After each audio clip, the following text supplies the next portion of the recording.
Good morning, everybody. Welcome to the MLRO Summit. It's been an absolute pleasure seeing you talk in the chat, saying good morning, answering the poll as well. This event today is very poll focused in an effort to get you guys chatting to each other, sharing experiences, and fostering camaraderie, should we say. We created the MLRO Summit as Firmcheck because when we were in person at events, I often found talking to MLROs, they felt that they were unseen or unheard or undervalued in firms and under-resourced as well. There's not a lot of resources out there that are designed specifically for you guys. So here is my gift to you and to those people who we've spoken to. So as the loading screen said, the session's being recorded and I will send you the recording after.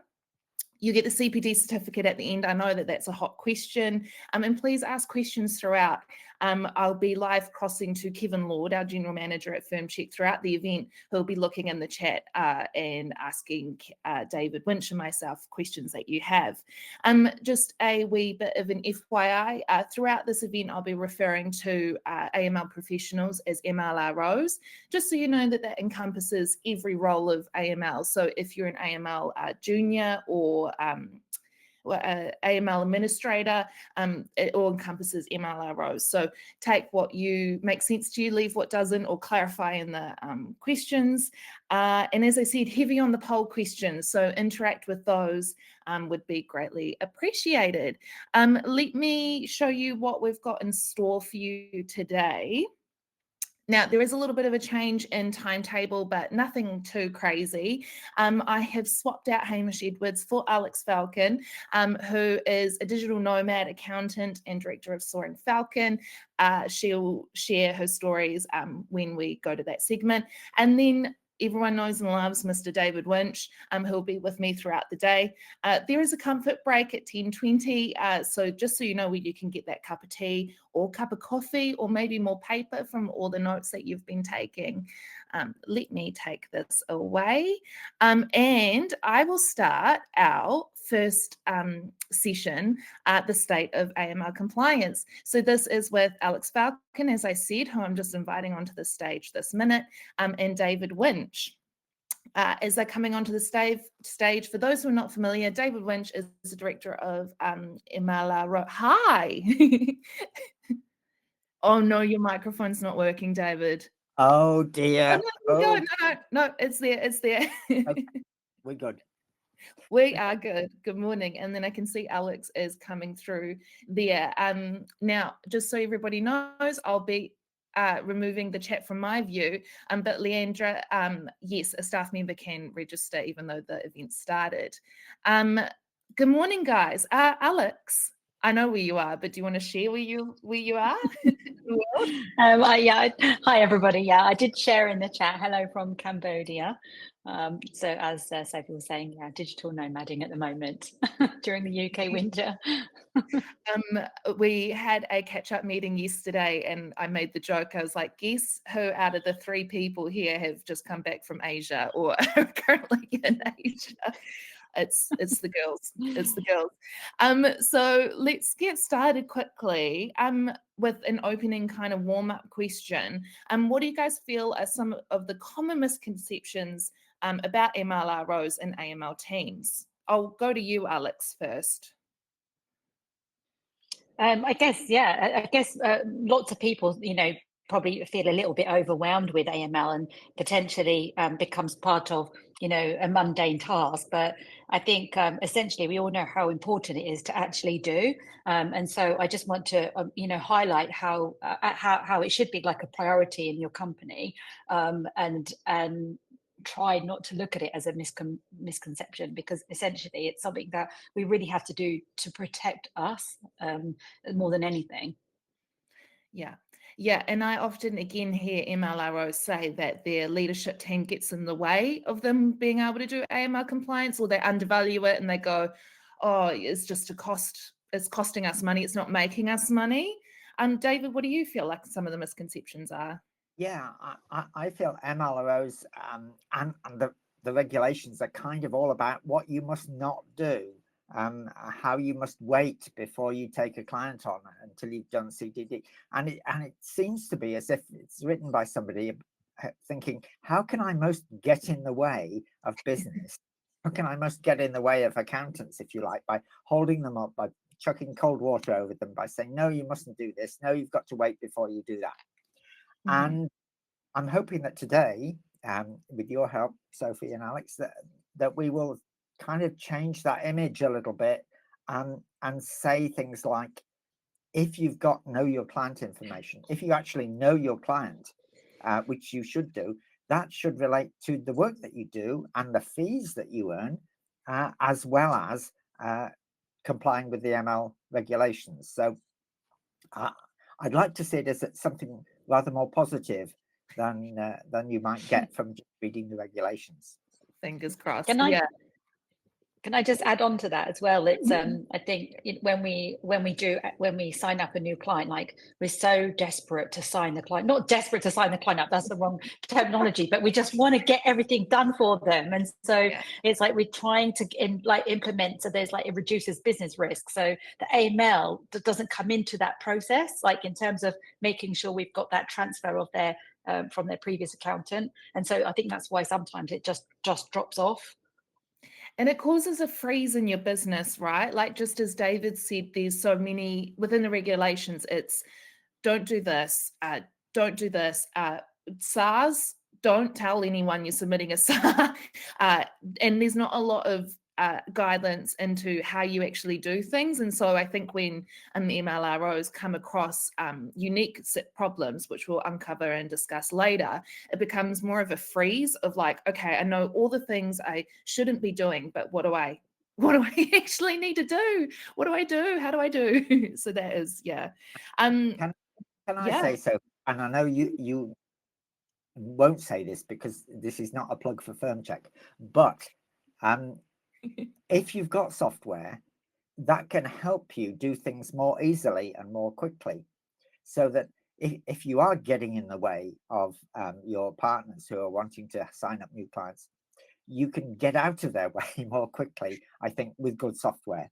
And that's something that you and I have been working on, and I've been working with Firmcheck on, to try and make their software helpful rather than compliant. And just another dead tool in your app stack, right? Something that's quite dynamic. We'll talk about Firmcheck later, but not a lot, I promise to the viewers. So we, again, when talking in person, and there was a few people who I can see here today that I actually spoke to about this event, who helped me craft this event. So thank you guys for joining. But why do we see MLROs or people with MLRO responsibilities undervalued and under-resourced? So they don't have enough time to complete AML compliance alongside the other duties if they have them.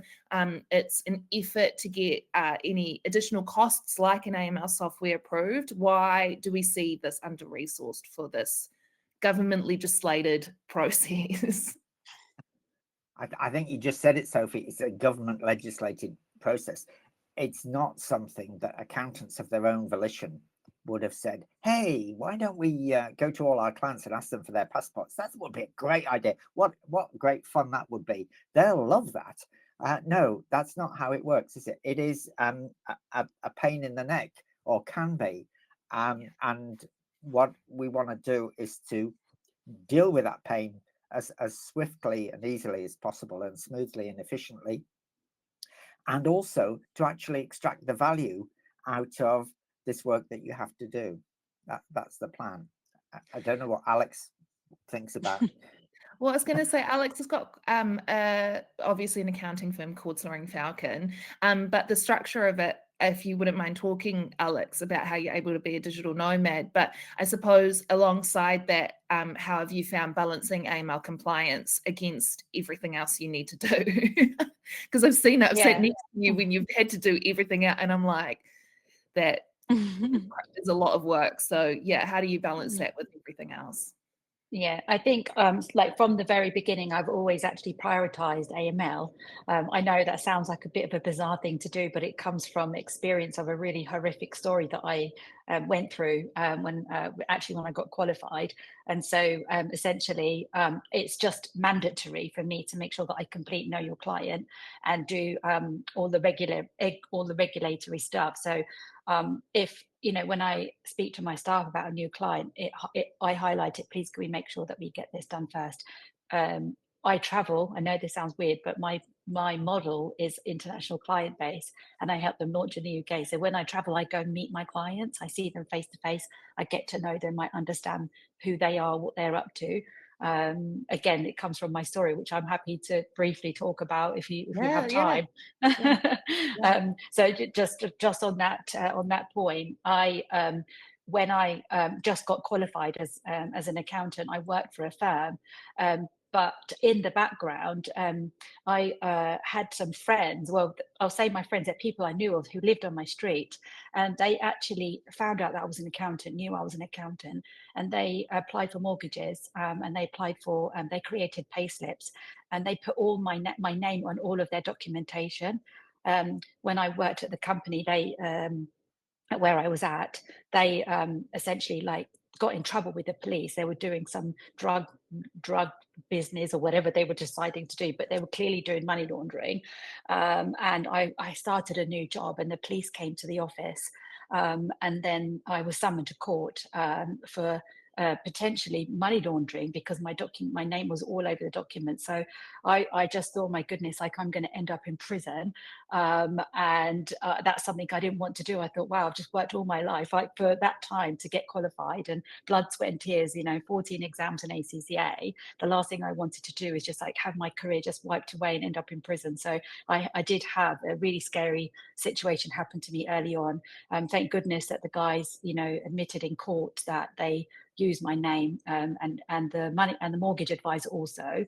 And so, we were sent home safely. And it was one of the things that I just made sure that whoever I work with, know your client, do your AMLs, do your regulation. It's there to protect you and your practice, not necessarily the other way around. So that's my little story.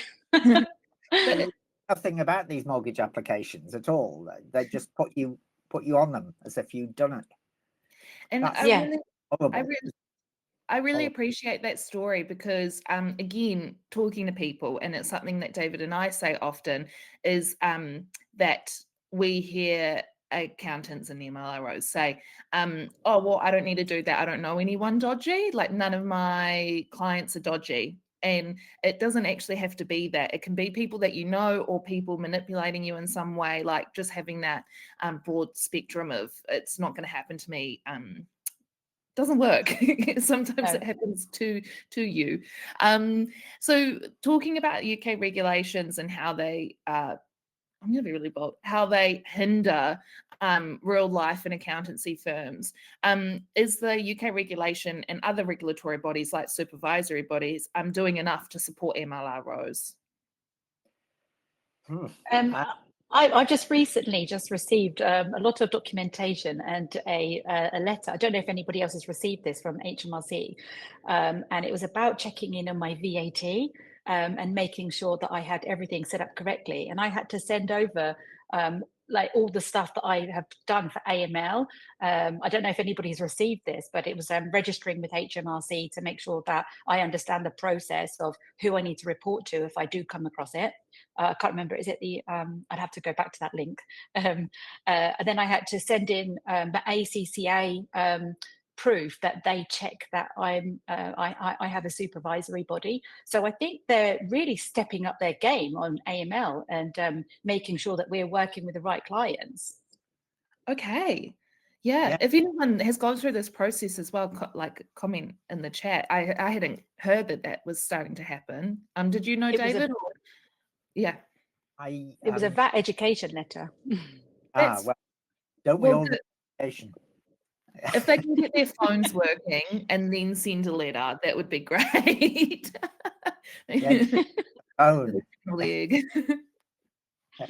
We better not get onto that. We could be here all day just complaining about HMRC not answering the phone.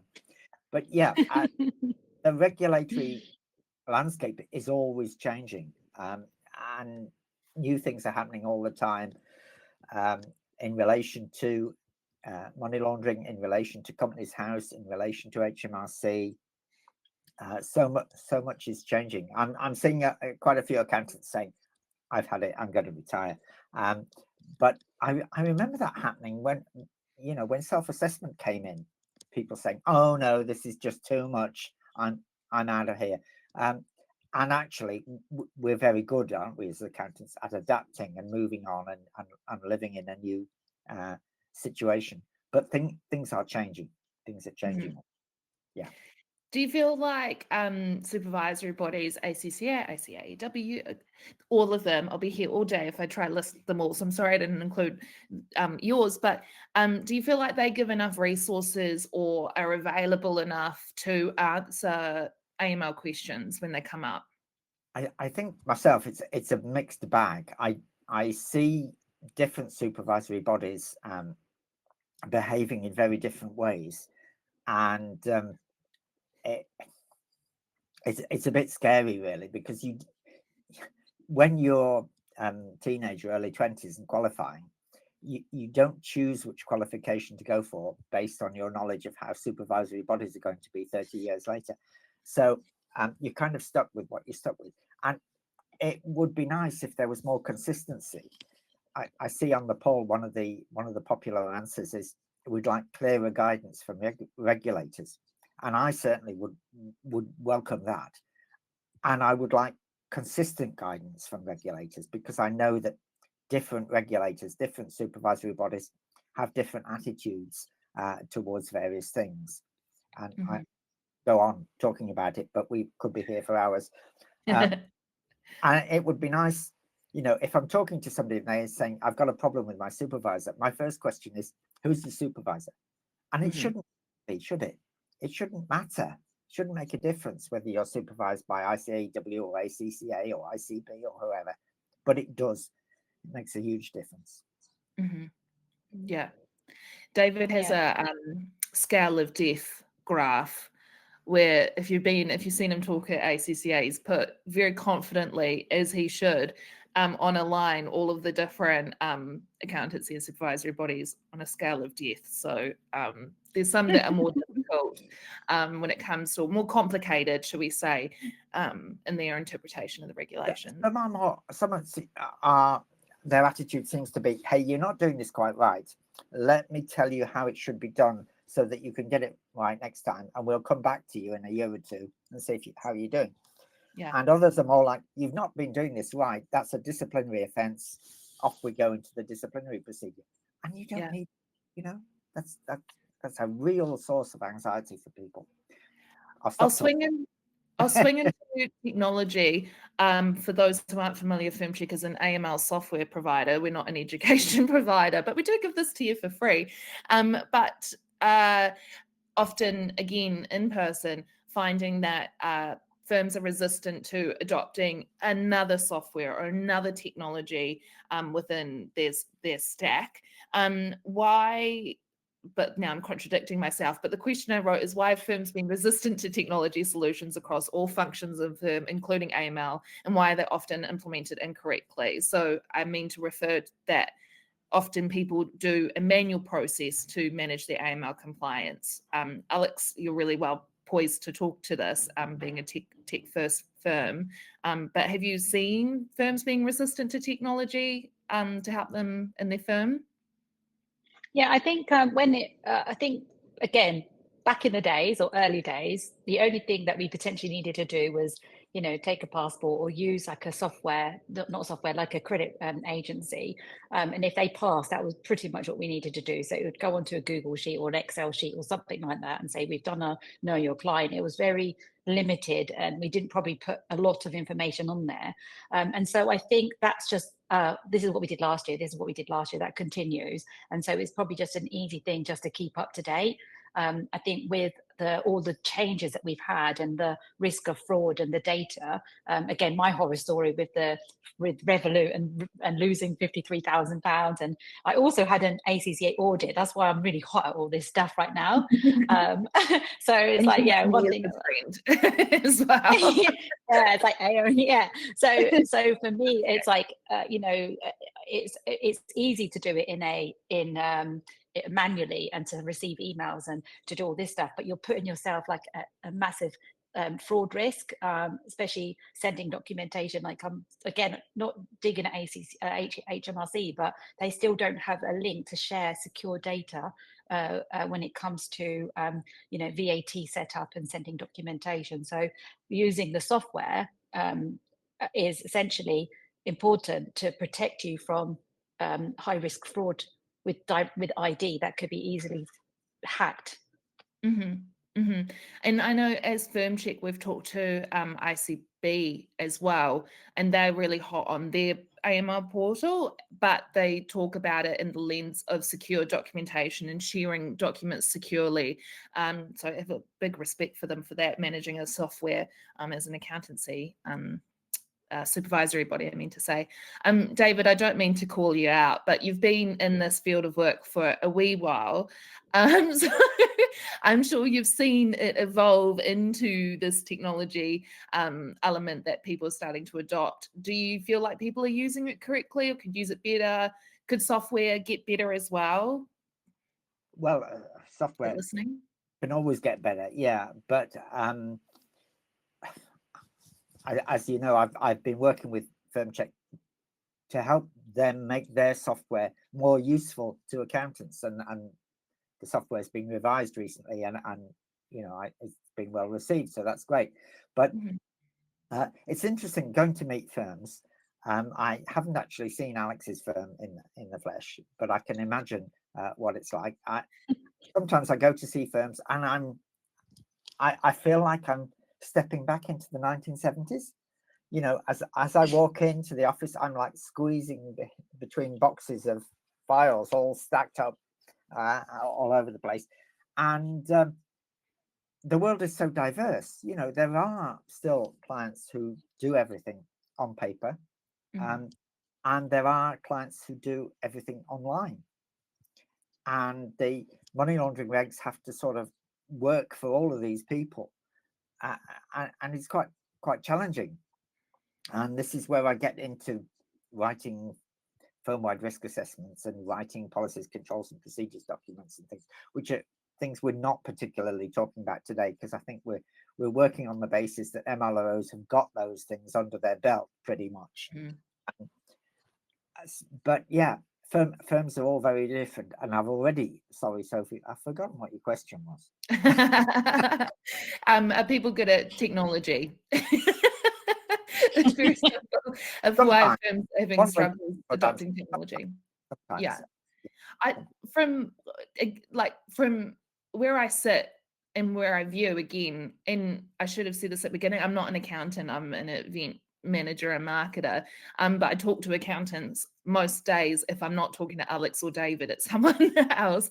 But I often am seeing firms really struggling to move from a paper-based process to a technology-based process, and the perception of it being really difficult to learn how to use the technology, teach people, and at Firmcheck, we're always talking about how do we get people migrating their paper documents into Firmcheck, into a digital format. So it is a struggle, and I'm tech first. So if I have an understanding, but in context, but if someone is an accountant and they don't have that context of technology, like it is a whole nother ballpark of something to learn, right? But I was going to say, David, Alex's firm, to see it in the flesh, you're going to have to go to Cambodia and look at a laptop. I'll book a ticket. It's so mobile. So you'll be chasing her around the world to see her firm in person. And in Cambodia next week. Promise. See you there next week, Alex. As far as technology goes, we're not talking about making tax digital today, MTD, and we're not talking about the changes at Companies House, but all of those things are unfortunately going to force you to be technologically up there.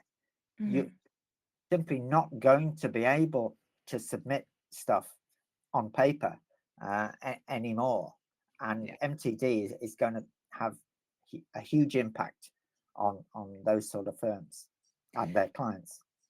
I'm going to ask our last question of the session, because we have spoken a wee bit about the problems and the difficulties that MLROs face against regulation, against leadership, and we're trying to empower, give them the tools to kind of climb out of this form of thinking. I think, Alex, you're really great to answer this question. How do you think that MLROs or other AML professionals can advocate within their firms for more resources and support? I think initially, speaking to, I suppose, like the founders or the directors or the partners, talking to them about what you actually need to do in the company. But it's like highlighting the risk to the business, and sharing stories of other people as well. What risk the business is at if you don't carry out the AML reports for the clients. So if it was myself and my staff was going to come to me and explain to me, then I'd definitely prioritize it, because it's a regulatory thing, like we have to do it. And I just feel that it shouldn't be just pushed to one side. It should just, like I said in the beginning, like it should be a priority when you take on a client, because you don't want to put yourself at risk or the company at risk or even the staff. My story is that those people, I knew who they were. I used to babysit them. So it's like they took advantage of that. And so you don't want that to happen to you, and it could be anybody. So it's, again, just using examples that would help to push that forward to the person that's in charge. Yeah, I spoke, I'm not sure if she's here today, but Emily, I'll just say her first name, so I'm not calling her out of like who she is, where she works. But she had said, I'm finding it difficult to get leadership to care about AML and essentially care about the work that she does. And I'd said to her, and it's what I have to do at Firmcheck, is you have to talk about the money element. So this is how much this is going to cost us to get done, and this is how much money this is going to save us or make us. So you have to, and I talk about it in my session later on, but you have to talk about it in terms of like a marketing or a business decision, maybe rather than a regulatory decision, because regulations through and through, but they don't. So you need to kind of adapt and talk to their language as well. Yeah, fantastic. Yeah, I'm sure Alex knows her clients. I mean, we talk about KYC, know your client, but I'm sure Alex knows her clients. And part of the benefit of that is that she can see where her firm's got services it could offer to those clients, which perhaps they're not taking right now, but would be valuable. And because she knows the client that well, she can say, right, do you want us to have monthly management account meetings with you? Do you want us to take over your payroll because it's an admin pain in the neck? All these sorts. And if you don't know your client, you're maybe not aware of what their needs are. They're maybe not aware of what your services are in full. And so there is a positive sort of fee creating aspect to know your client and all this sort of stuff. Yeah, I think if you get international clients like me, it's worth it. Yeah. And we talk to this later on as well. So I know you're mentioning that because we've planned the sessions, David. So this is a great segue. Well, I will in this first session here. Thank you so much, Alex. Alex took an overnight bus to get to somewhere that has better Wi-Fi, so she could help me out with this session. I'm grateful endlessly. You can stay with me anytime in London, and thank you for that. And what we'll do now is we'll segue into see what Kevin Lord's up to. So I will say goodbye, Alex, and I'll say goodbye, David, for now. I'll bring you back on the stage after. So Mr. Kevin Lord, what are the people in the chat saying? How's your field reporting in the streets? What's going on? Well, I'm in Cambodia with Alex, to be honest. So I'm quite disappointed that she dropped off. I've tried to get into the spirit of things. She's still online. Thank you, Alex. Sneaking about my own house so that no one sees me dressed like this at 9 a.m. in the morning. But yes, no, very good. Really informative discussion there. And a lot of people agreeing actually with David and Alex. I think one of the things that was someone else had a AML supervisory phishing email last night actually, and saying that they were prompted to add some information in, and it looked all very official, but it was a phishing email, so beware of that. No post-it notes. Oh, Sharon, yeah, thank you. Post-it notes are down. You don't get post-it notes in Cambodia, Sharon. That's all. I thought an interesting thing when David was talking about going into firms, like going back in the 70s sometimes, and I've definitely experienced that, sitting on old boxes and things like that. But some of the comments also said that the supervisory bodies are very old-fashioned in how they approach the sharing of data, and if that could get better and better harmonization between the supervisory bodies. I think that that still feels very old-fashioned in terms of the sharing of information and how they get up-to-date information. The accounting bodies, or the supervisory bodies, expect the accountants to be super streamlined, super up-to-date, super informed, but they don't seem to be replicating that on the other side. So there was a bit of chat about that. I kind of had a question as well with David, and some people were talking about it, what's coming up through the line. And David said AML, making tax digital, how that will force people to digitize their processes. I'm just wondering, with making tax digital and e-invoicing and all these sort of fancy online things and AI and all that stuff that's happening, what kind of impact the team or the guys think through this morning all that will have on AML, and how accountants have to approach AML if they're having more discussions with the clients because of making tax digital? Will AML fit into that, and how it should as well? I'll give you it here. So we are actually talking about it today. So we've got a little bit like a 7-minute slot, and that we'll be talking. David will be talking about the company's house changes. But I feel like I'm not looking at the chat at the moment, but I feel the sentiment is everyone knows what's up with that. But the making tax digital, or making tax difficult, is what David calls it. He'll talk a little bit about it later on in the day. But yeah. And then just a common theme as well, and I think you mentioned it, Sophie, brilliantly towards the end. But Peter was kind of agreeing with you, and agreeing with you and David. Actually, AML is actually the first selling opportunity for the firm. Yeah, asking these questions, getting to know your clients, can pinpoint the services that they're after. I hate to say this, but I've done a big bit of work last week for Firmcheck, and I was researching hundreds, if not thousands, of accountants' websites, and all of them said, we get to know you, we offer services that are unique to you. We don't just give you a bland sort of service. So treat AML as your starting point for all of that. And there was a couple of people agreeing with that as well. Oh, amazing. That's really great to hear. And it's really great to hear that the chat is asking the questions that we're going to talk about today. I don't know if it's because of my language. I'm subtly seeding what is going to happen, but we will talk about how to elevate your customer onboarding journeys to make more money in a delicate way. You got anything else on your notes, Kev, or that covers it? No, I think everyone kind of agreeing definitely that a frustration with the supervisory bodies of not giving a lot of guidance. I think your poll sort of, or the poll said that as well, that 52%, so over half the audience, want clearer guidance from the regulators. And a quarter of people wanting better technology to reduce the manual workload. So I think, again, it shows, to your point, Sophie, that if you come in here not talking, everyone's a bit iffy about the regulations.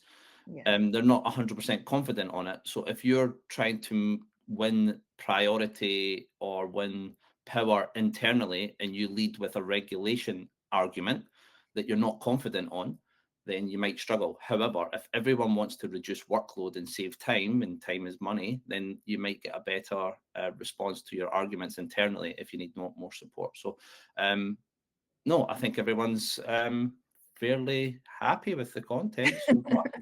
Well, it was the first session, so it's great. Look, thanks, Kev, for I think you've learned that when you look like a goober, that's when I'm my most happy. And I thank you for getting behind it. I said to Keith, can we order you like a microphone that it's like you're a field reporter on the news? And he's like, say less. I have a daughter. She has a karaoke microphone. I've got it sorted. So we'll be seeing Keith. Pardon? I'm a roving reporter today, so I will be jumping on my teleporter and going somewhere else. Maybe somewhere colder. We'll be going to my native land of New Zealand at some point today. No, you don't have to. If I know you the hat that I bought, then yes, definitely. I've only got so many costumes, Sophie. But yes, we'll see you, Kev, throughout the day. Thank you so much. And I will bring, I'll remove you from the stage, Kev, and I will bring Mr. David Winch back onto the stage. This is your second topic called the MLRO as a compliance leader. So we wanted to create this because, as we said in the earlier session, MLROs are often overlooked and undervalued. This session is meant to highlight what the role of the MLRO is and extra value they can add to the firm. Hi again, David. Yeah. Hello. I'm somewhat repeating something you said earlier, Sophie, but we talk about the MLRO, and strictly speaking, the money laundering reporting officer is precisely that, somebody who deals with reports. But there's also a role which is sometimes called the money laundering compliance officer, and that's the person who is responsible for ensuring that the firm complies with the money laundering regulations. And the reality is, in accountancy firms, that the two roles are combined in one individual. So while we refer to the MLRO, we actually also mean including the compliance officer, the person who makes sure that all the regulations are complied with. And that's a bigger job and a more complex job. I'm tempted to sort of distill it all down into a couple of phrases. One is know your client, which we've already used. And that's kind of a grab all to cover identification and understanding the client's business and understanding the client's ownership structure and all that sort of stuff that we have to do under the regs. And the other is this thing I keep hearing whenever I'm on a train. If something doesn't look right, report it. And that's basically money laundering reporting in a nutshell. You know, if it doesn't look right, you know your clients, hopefully. You know what looks right. You know what doesn't look right. And if something seems weird and strange and unexplained, then, switch on your brain. Is this something that I need to report? And I feel like, again, just context for people, I often say a Sophie perspective, but David's here to tell me if that's actually factually correct or wrong as well. But to me, that's what a risk-based approach means. If something appears risky, it likely is risky. So then you have to apply the additional elements. And risk-based, you can quantify it. I do know that there's a definition floating around somewhere, but it's basically, I don't want to say intuition, but looking at the facts and using common judgment, not intuition. You're not like, looking at your crystal ball, is this person a money launderer? Like it's using your knowledge that you have and the context that you have. Should we just lay the land? What should a MLRO's job description include? Or what should MLRO responsibility set include? Or what does it include? I have a list here so I can correct you. That's good to know, because if I don't know the answer, at least you do. But I mean, there are these money laundering regulations, which fortunately for us, the whole set is about 200 pages. And then there's the CCAB anti-money laundering guidance, and that's another wad of pages, about 80 pages, I think, from memory.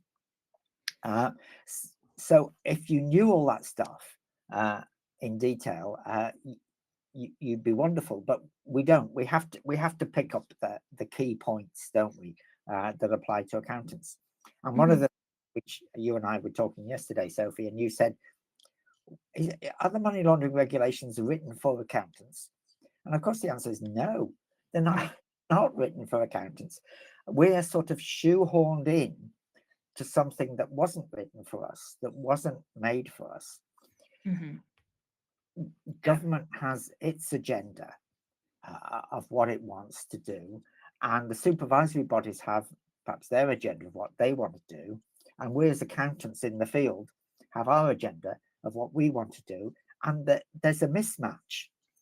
And I think that's most starkly shown in relation to proliferation financing. Government has introduced this thing that says, right, you've got to put in your anti-money laundering documentation something about the risk that your clients are involved in the manufacture or sale or distribution of nuclear, chemical, radiological, or biological weapons. You say that to accountants, and they say, what are you talking about? That this is just crazy that we've actually got to put in our firm-wide risk assessment and in our policies, controls, and procedures document something about nuclear, chemical, biological, and radiological weapons, because government says it's there.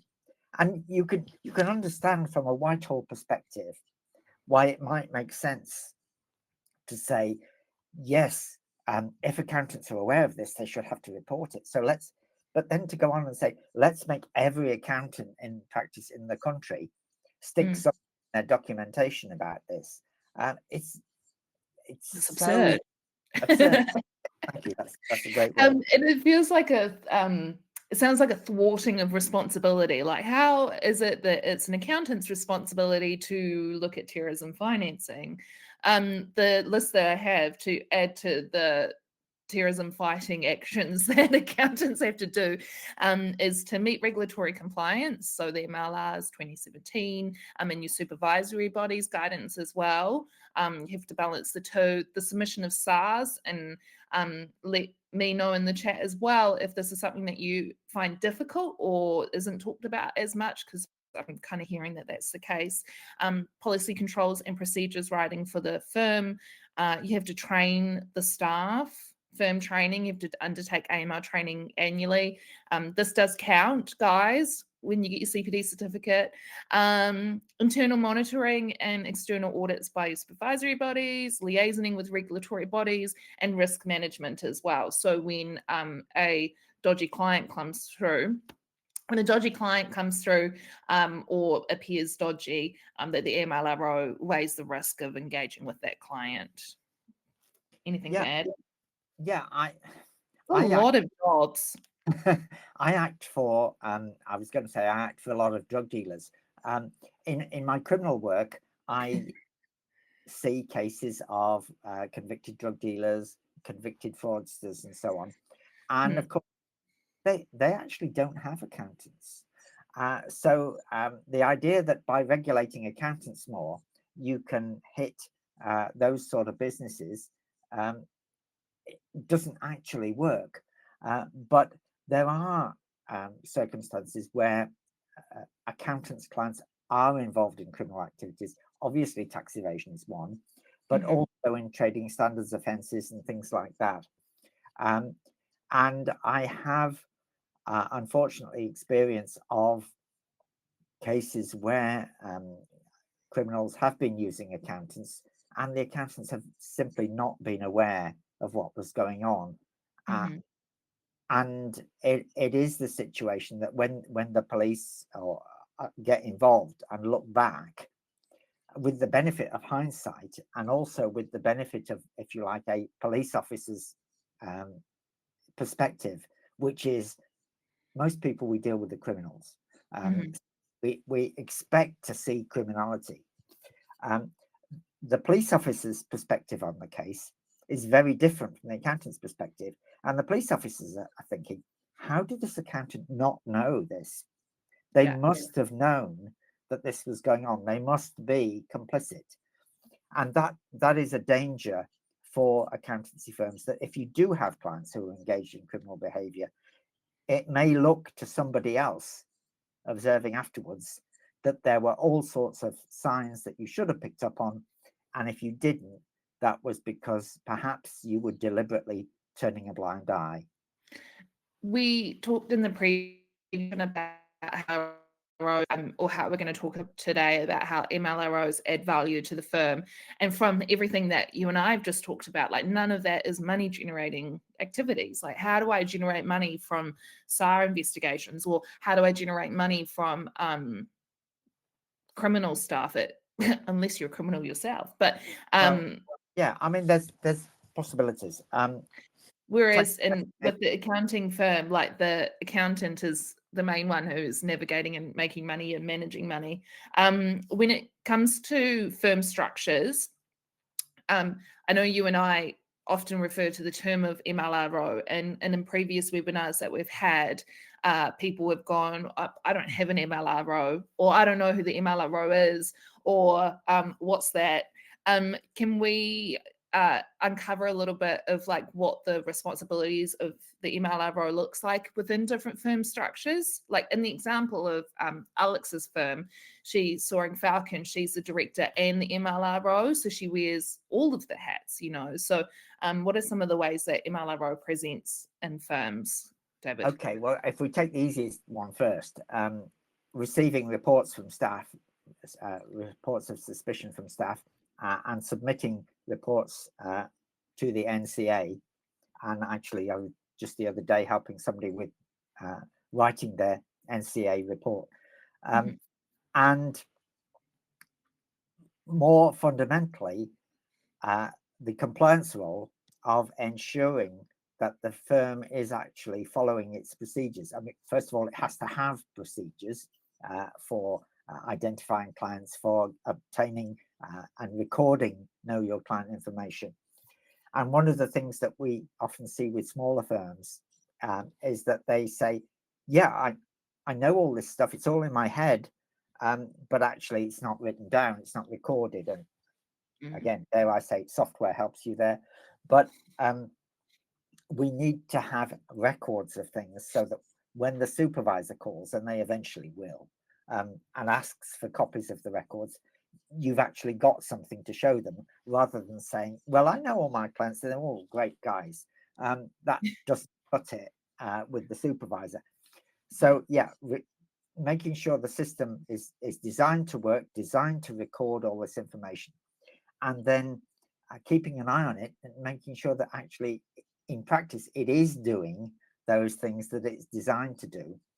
And other things that comes up with supervisors is that there's a buried in the money laundering regulations, in these 200 pages somewhere, is this requirement that the MLRO or the compliance officer reviews the firm's compliance from time to time, or that there's an independent review of the firm's compliance.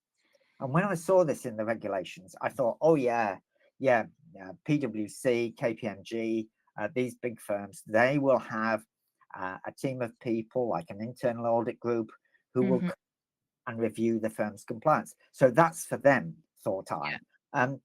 When I see supervisors' visits, I'm seeing firms with 2 or 3 staff, and the supervisor's saying, where's the annual review of compliance? Where's the record that somebody's gone through and done some checking? And often it doesn't exist. Yeah. And when in our talks as well, we said, I asked you a question of when would a firm qualify, or when would a firm need to have a full-time MLRO officer or team? And we said it's often in those what we call larger firms, where it is a full-time job. So there's that structure, unless I wouldn't know what threshold that would be in terms of annual turnover, should we say like £3 million annually, that you'd need someone dedicated full-time to that, and then with additional maybe admin team. But often, it is a set, I've got a note here, a set of jobs and responsibilities alongside what that person would already be looking after, and it's a burden that's taken with that. And often, as you said, I'm quoting you from yesterday when we talked, people view themselves as accounts people, not MLROs. I've got another poll.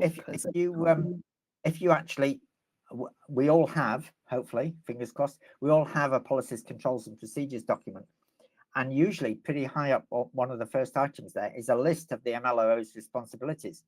And it's quite a long list. I know, for example, the ACCA template has quite a long list of responsibilities, including some that don't make a lot of sense in a very small firm, like reporting to the board. And you're thinking, if I said to Alex, she's got to report to the board, she'd look at me funny because she is the board, isn't she? And that language doesn't work in the firm. But the principle that there is a review of your money laundering compliance from time to time is one that the supervisory bodies do expect even pretty small firms to have ongoing. And, Yeah. and in theory, that review is done by somebody independent of the MLRO, but in practice, there isn't anybody independent of the MLRO in the firm. Yeah. So in those circumstances, I say to firms, get the MLRO to do it, and that's a lot better than getting nobody to do it. Yeah.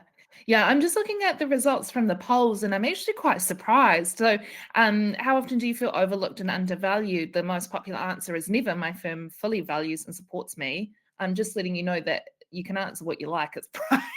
So, if your director's here, you can tick all the time. It doesn't show who you are.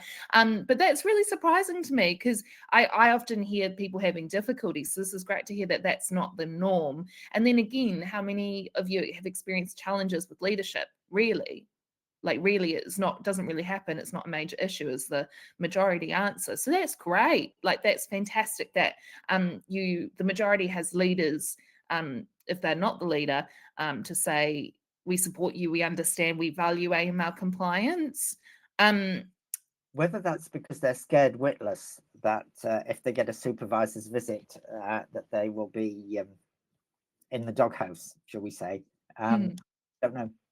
No, this is really great. If anyone feels comfortable in the chat, like for the people, I can't see who the people are that have said yes or no, but if you have said really it's not a major issue or never my firm fully values and supports, would you mind sharing what that looks like? Because that's a surprising answer to me. But in this segues into the question next question I was going to ask you, David, how to navigate firms' leadership team to get them to value AML compliance. Wow. But most here have said that they feel valued. But we talked earlier about how you can talk about it in a marketing view or in a sales view.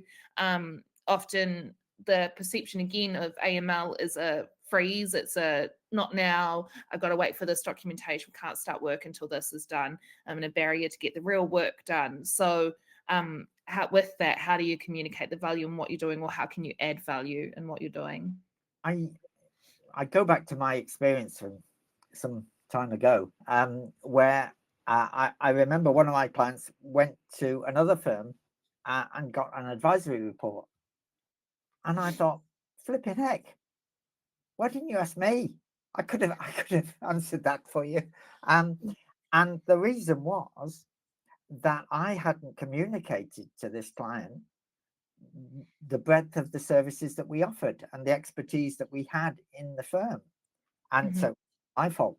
But I think as KYC, you are getting to know your client, you are getting to know their needs, and hopefully you are saying, hey, look, we can help you with this. Did you know we do payrolls for people? Did you know we do? I mean, I've mentioned a bad word here. I've said payrolls. Payrolls, as you know, in AML terms, are often considered higher risk. People say to me, why are they considered higher risk? And again, it's about there are what we sometimes call bad actors who engage illegal immigrants, pay them pennies, house them in crummy accommodation, charge them a lot of rent, and that's offences which come under the title of modern slavery. So for that reason, yeah, payroll is higher risk.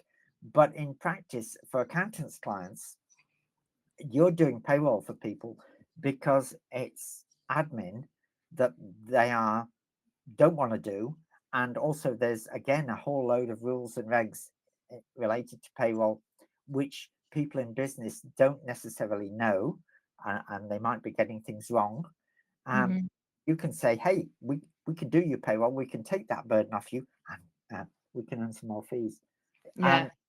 And so know your client hopefully leads into these sort of possibilities of getting more work, getting more fees, and Yeah. it's easier and cheaper to get more fees from existing clients than it is to actually find new clients all the time. So Yeah. For we don't have slides really. I have for my session, but we don't. But I'll write some blogs after we finish this so that people can go back. You've also got the recording. And I say that because I'm just going to list some elements for the people that do find it difficult to communicate value to their leadership team, or just as a reminder to those that don't find it difficult, is to talk in the, as I said before, to talk in the language that they understand. So I've written business benefits. So what's the benefit to the business? So it's about establishing trust with the clients that you have, and that you'll seem to be on top of it. You know, if you have the first impression and there's a 2-week delay before the AML team even contacts the client, and the AML team's going back and forth and, oh, I need this, I need that, I need, you know, then that's going to lose trust with the client, and it's not a great first impression. You need to, I don't know if my, oh yeah, I don't know if my bandwidth is starting to drop. Is that okay? you're It's okay. fine. Okay. Risk mitigation is my accent again. You're protecting the firm against fines and personal liabilities. And you're protecting the firm's ability to operate if the firm is sanctioned, well, not sanctioned, but fined, or they have a closure notice or something like that, that they're found to not be AML compliant, then the firm can't operate. And it's also a competitive advantage, so improves operational efficiency, especially in that onboarding process and that annual review process. You become less reactive, more proactive, and a stronger internal process as well. Comments? Yeah.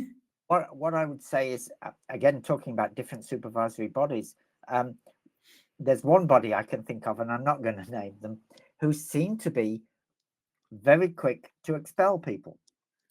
And if you've got a qualification with that body, and you are supervised for AML with that body, and you're expelled, then you can't be a director, a partner, a principal in business as an accountant unless you manage to get AML supervision with somebody else.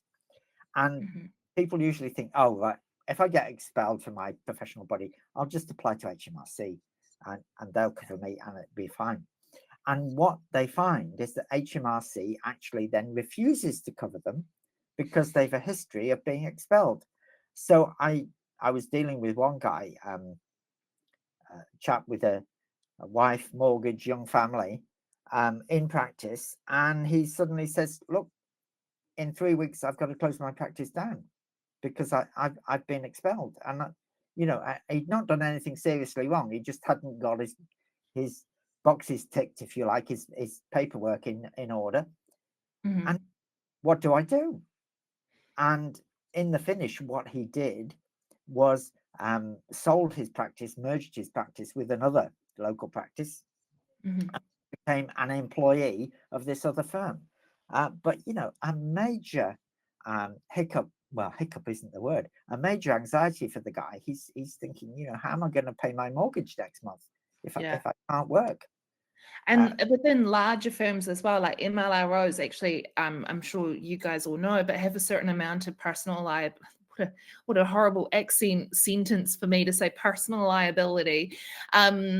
To AML, you know, there could be fines against you as an individual, or jail time as you is really rare. Like, I've been only in the industry for 1.5 years now. I've not heard any horror stories like that, but it does say that that could happen. So beyond that, there's the legal elements of it too.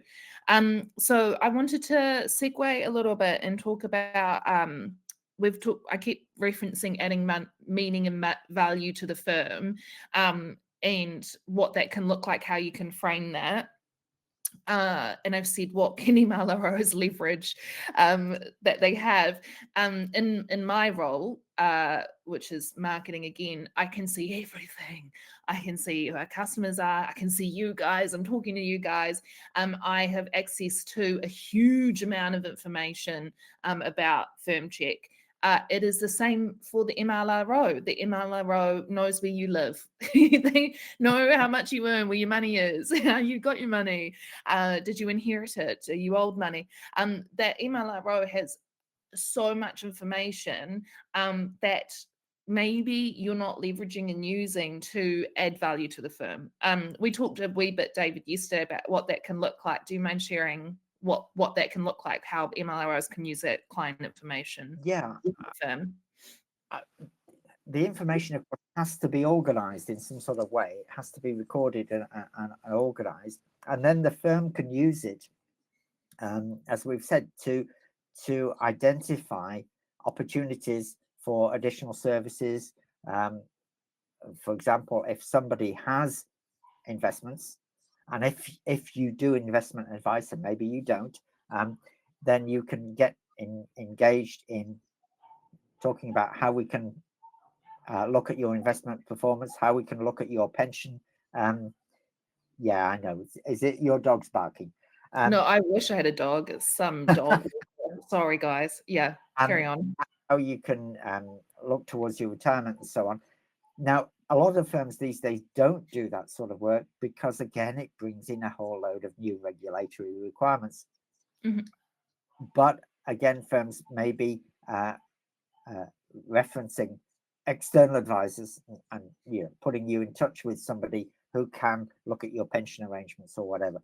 It's all adding value, if you like, from the client's perspective to the client's relationship with your firm. Yeah. And that's a good earning some- segue. Yeah, earning some money. We talked about this as well. So I feel like we discussed and agreed that one of the first things that MLROs can do is improve the client onboarding process. So we see that if you're able to implement processes that is able to speed up that process, then the firm is making money quicker from that client, but also has greater capacity to onboard more clients. So I feel like that's something that you can kind of work on pretty low key without disrupting a lot of elements within the business, to start to demonstrate that value that you add, that you're able to onboard clients fast. Yeah. We talked to an example as well. I worked in retail for 10 years before this. The two don't relate. Well, they kind of do anyway. But bricks and mortar retail. So I worked in it's not relevant, but the equivalent of a space NK in New Zealand, it's called Mecca. But my favorite job was always standing at the front of the store because I could see everything. I could see the customers walking in. I could see the shoplifters. That was my favorite job, catching the shoplifters, or in your case, is the money launderers. But that the MLRO maybe needs to view themselves as that person greeting people at the front door, welcoming them in, sussing out what they need. You used the example, David, of our hotel desk clerk who, takes the money for the payment, lets that guest know where to go, what to expect. So for me, it's definitely improving that speed in the client onboarding process. Yeah, I mean, first impressions, we talk about you only get one opportunity to make a first impression. And maybe the money laundering officer, the money laundering compliance is the first impression that the client has. And you need to look as if you're competent, as if you know what it is that you want, as if you ask sensible questions and respond to the answers. And if you get asked questions, you can respond. Why do you need my passport? We talked, you and I talked yesterday about sometimes in a joint venture example, for example, directors are appointed to a joint venture company really as representatives of investors and not as directors in the normal sense of the word. And I've had experience of directors saying to me, well, why do you need my ID? And actually, this isn't really me being the director. I'm just representing investor number one. It's investor number one you need to know about, not about me. So you're asking me for my passport, really? But actually, you need to be able to explain that under the regulations, we do need to do this. It may not seem particularly relevant, but we can do it quite easily and simply. We've got this process. You can do this. You can get on your phone, take a picture of your passport, it's all done. Or we can do a biometric check or whatever. And it'll all be done in 5 minutes. I know for Soaring Falcon, for Alex, because I've worked a fair amount with her on her AML compliance. She obviously uses Firmcheck if that's not a given. But she has an email that she has drafted and templated that goes to any new client that explains what, number one, what AML is, because unless this person has dealt with a real estate agent in the past, they might not be familiar with what it is, or if they haven't had an accountant before, and what documents she needs and why. Often people worry about giving away their documentation in the land that we live in, of worried about fraud or impersonation or someone stealing something from them or their identity. So she does that to introduce what AML is. So I'm sure she can say, I'm not sure if she's still here, but how much of a benefit that is. And it just streamlines the communication with the client quicker as well. We also discussed, David, that MLROs and other AML professionals within the firm know who the clients are, obviously, but the services that the client's using, because you need to identify that as part of your AML process. But also through your client due diligence process, you might uncover that the client may need other services. Could you, just from my simple mind, could you explain a little bit what that process might be and how people can identify that? It's really, that speaks to the integration of the AML processes within the whole activity of the firm. It needs to be not just something shunted off to the side that happens on onboarding, not a sort of side process, but something that's a genuine part of the whole onboarding, introduction, serving the client, knowing the client process, and getting the client aware of what we do as a firm of accountants, what we can offer, how we can help, how we are, I was going to say proactive. I hate people saying proactive, but yeah, how we are proactive, how we are preparing them, if you like, for MTD, how we are preparing them for Companies House changes, giving the impression that we're actually on the ball and know what we're doing. Rather like, as you said, the hotel reception, giving the initial impression that, hey, you've made a good move coming to us because we're actually good at what we do, and we actually know what's going on in the world. Want to understand your business, want to help you make a success of your business, and so on. But yeah. I just had a quick peek at the chat. I shouldn't have, because we discussed adamantly that we weren't going to do that. But I can see some people saying, especially Peter Jarman, saying that the client onboarding process is the most important part of their business. I've actually seen Peter Jarman talk about his client onboarding process. If you guys have a really great onboarding process, could you explain what that looks like in the chat as well? And hi, Debbie. I love to see you here.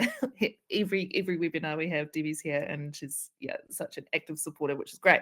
I also noted in our notes as well that obviously with AML, it's an annual process that you have to go back and review the documentation that you took a year previous, or whatever amount of time that you set out your review process to be, typically annual, or whatever your supervisory body outlines.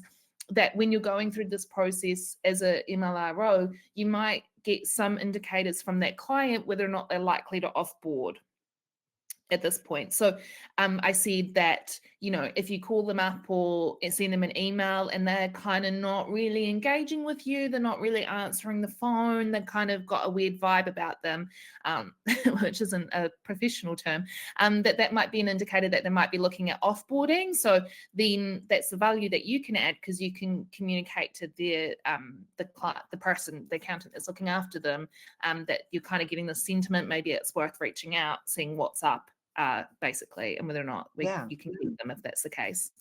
I mean, we've mentioned MTD, and MTD is going to require firms to be in touch with their clients much more frequently. Having said that, lots of firms are in touch with their clients all the time. But there are still firms who only are in touch with their clients once a year. I remember going back a lot of years when I was in practice in the Lake District. We had a client who came to us once every 6 years, because in those days you could file 6 years tax returns at once. So every 6 years he would come and bring us 6 years books, and we'd do 6 years accounts and send them all in at once. And then he would pay the bill next time he needed us. So the bill was unpaid for 6 years until he needed us again. Oh my God. Pay his bill. Now those days have gone, but even more so with MTD, because there will be quarterly reporting. Of course, with payroll, we're doing reporting every time a payroll is run, reporting to HMRC. So the world has changed. It is one of constant contact, but certainly the MLRO is doing an annual review of the client, gets in touch with the client, and as you say, the vibe isn't great. Then you've got chance to sort that out. You mentioned offboarding, which is a great term. What you mean is they're leaving. Yes, it might be a tech term I've accidentally said. Yeah. But if they're leaving, you don't want to wait until they've gone, because then it's too late. If they're not totally happy, you've got an opportunity to get in there and turn it around. And retain the client. Yeah. Another one, this isn't a plausible example now that I'm thinking about it. It was just when I was in my writing phase, but this is maybe a way to think about how you can add the value. I talked to you about the MLRO may notice that they have a significant amount of clients that are inquiring for their services from Italy, or maybe Manchester is a more streamlined example, but the firm is based in Brighton. So the MLRO might be able to pick that up, identify why that is, like what services are these people from Manchester asking for, and then communicate that to whoever looks after marketing to maybe spend some money on Google Ads that shows that firm more in Manchester on Google searches. Or is there value in setting up or hiring someone who's based in Manchester to meet these clients in person? It's using the information, presenting the information to decision makers and going, see, I can see this, I know this. Here you go. And so some of I was going to when I talk to small firms, my kind of first question is, what's your annual fee income? And they can tell me straight away. And then I say, how many clients do you have? And they're like, oh, well, I don't really know. And how many of those are companies, and how many of those are sole traders, and how many of those are tax return cases? And people actually don't know that stuff. And you need to know, because that describes your practice, that describes what you do, and also maybe highlights to you areas where you could do more. You've got, maybe you've developed a specialism in, let's say, farmers or pubs or whatever, or high-tech companies, or then you can develop that, and you can market that and say, actually, we know a lot about farmers, because farmers tax, you won't know a lot about farmers tax, no. But well, maybe I do it from New Zealand, but no. It can be different, and taxation treatment of farm animals can be a bit strange, and there were capital gains tax issues, and now there are inheritance tax issues, and so on. But if you've got that expertise, recognize it and then develop it. Okay, so because again with Alex, I'm actually so grateful she was here this morning. She specializes in tech startups that want to set themselves up in the UK, and obviously Firmcheck is one of them. And so then that comes with its own set of specialties that she needs to be able to apply. We're from New Zealand, and everything like that she needs to look after. So it's specializing. To conclude, I was going to say, when you get a very robust AML process in place, you can then you can then establish more risk within the firm. The firm can withstand more risk because you have that strong compliance process in place. So why I'm saying this, and everyone's like, why would I want more risk? I'm avoiding it, means that you can then look into additional services that you can offer existing clients or new clients that are that higher risk threshold that you can actually charge a bucket for. I heard one firm what they were charging for crypto management services, and I was like, they were like, yeah, one client is 6 months worth of income for us. It's amazing. So some of those, so that's some motivation to get your AML compliance in place strong enough to withstand that risk and be able to identify those risks and specialties. Some of them that we listed, David, yesterday, tax investigation, I've just said crypto, international client speciality. If you have clients from Australia, that's really common in the UK, charities, we see payroll, firms, I've been talking too much, firms with overseas investment, and strong AML compliance will also give the firm the ability to outsource their AML compliance too. Yeah, I mean, I know a firm, for example, that has a lot of knowledge about expat Brits who are now living in Spain, France, Italy, or wherever, who've got properties in the UK and property income. And there's the whole question of how do you deal with that, and how does that are there double taxation issues related to Italian tax and UK tax and stuff. And they have developed that niche and that speciality, and they're now able to market it because they know it's one of their strengths. Yeah. And you mentioned websites, and every accountant's website firm says we're different, and actually all the websites are all the same. They all say the same thing, but actually every firm genuinely is different, and maybe needs to examine itself and recognize that, and then build on that as a strength of that. The differentiation from everybody else is where you can make money, but you can only know that if you have a strong AML compliance process and you know who your existing client base is. That concludes the session. Thank you for that, David. We will say goodbye for now. We'll live cross to Kevin Lord, and then we'll have our comfort break, but I'll bring you back after we've done that. Is that all right, David? Fantastic. Absolutely. See you shortly. Okay, perfect. Thank you. Okay. What is this inspired by? I just, every time I see David, he's just the smartest dressed guy in the world. So is this your first nation of David? Yeah, things got a little bit serious that session. So yeah, I'm quite. Jennifer's just said that she's arrived late, so she missed me in my beach gear. So that's quite disappointing. She'll probably will think, what on earth are you guys talking about? So yeah, here with my 1980s microphone, which is a hairbrush. Yeah, and I've got another costume change to go. Okay, what are people saying in the chat? What are the questions coming through? I think your outfit. I think at the very start there was a lot of talk about how AML could potentially save you money, and when it came to getting big fines and things like that. And I just want to sort of take that a little bit further. And someone put a really good point as, you know, AML should be done in small bits, and almost prepare you for the big eventuality so that you don't get that fine. I think in terms of saving money, I do feel that especially accountants really don't value their time, and time is money. So if you're challenging or you're doing AML in these little bits of I don't want to say free time, but if you're doing it regularly, then actually when that letter comes in that you are getting audited or you do have a big thing that you have to do, you're not wiping out a full week's worth of billable time to actually catch up. You're actually doing it as you go. Probably treat it as always it's like your vitamins in the morning. Takes 5 minutes. It does you a lot of good.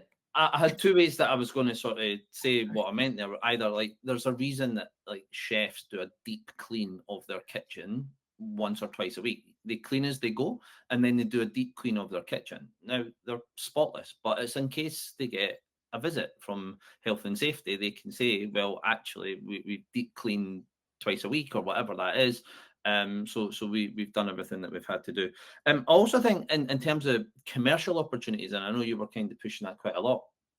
One of the things that's really pressing in the industry just now is mergers and acquisitions, and especially long-term exit strategies when you're leaving your firm.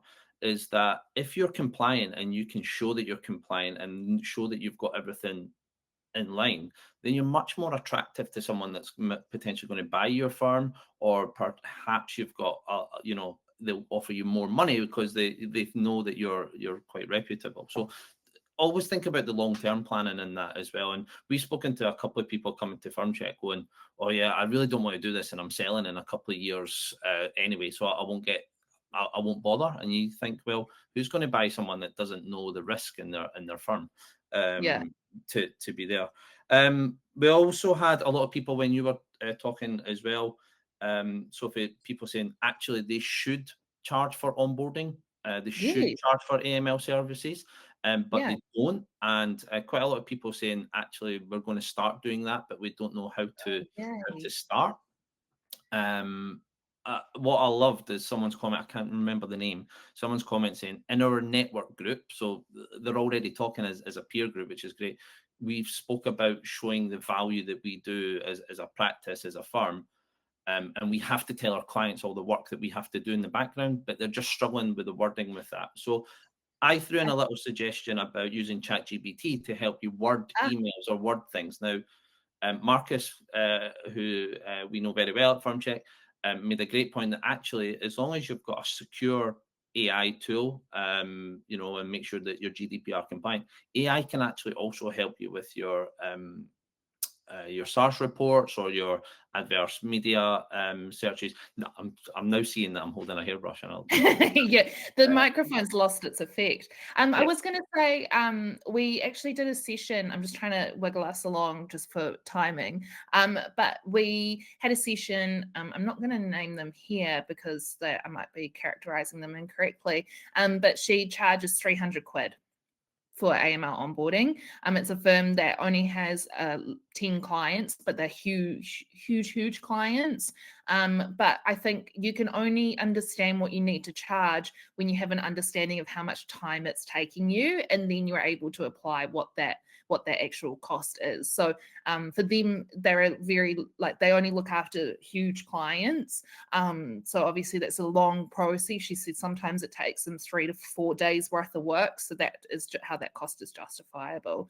This is great, Kev, because when I joked about these little crossovers, we were like, worried that no one would be saying anything, and you'd be like, no comment, Sophie, back to you. And I'll be like, oh, okay. So this is great. Everyone's talking in the chat. Are you going to say something? We just have one direct question really from our friend Emily, really, and you know, some people are kind of answering on our behalf, but maybe if David's listening in the background, or your knowledge as well, Sophie. She's saying that she's not the MLRO, however, do the AML audit, compliance and monitoring reviews, and these are reviewed by a compliance director and the MLRO. Is this okay? So I suppose she's not the MLRO, but she does everything. And then these are then reviewed by someone else internally. Is that okay?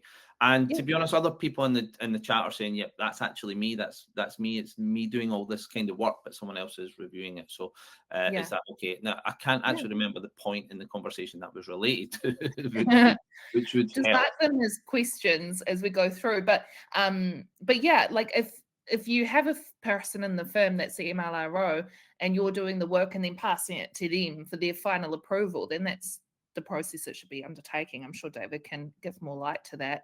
I'm going to let everybody go for their comfort break. I'm sorry, Kev, I didn't give you a heads up that I'm actually going to play the infomercial. Okay, no, that's absolutely fine. Because it's perfectly 5 minutes and it's got some good notes in it.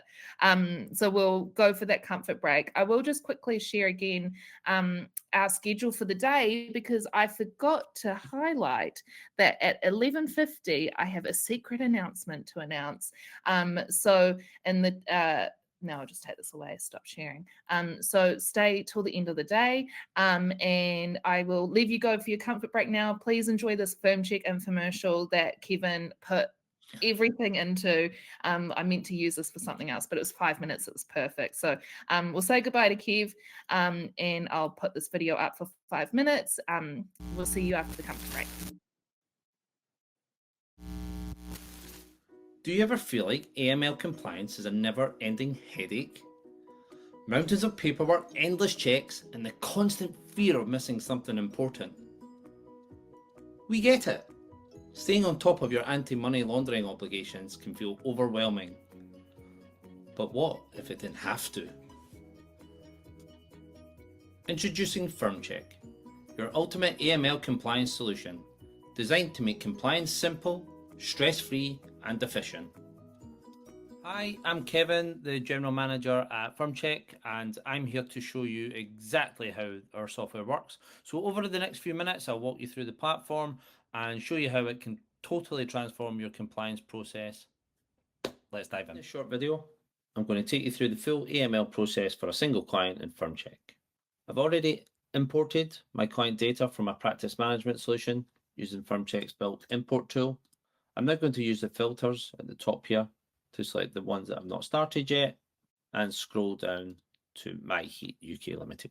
We have a UK Companies House connection. We're pulling in the data from Companies House and the related parties.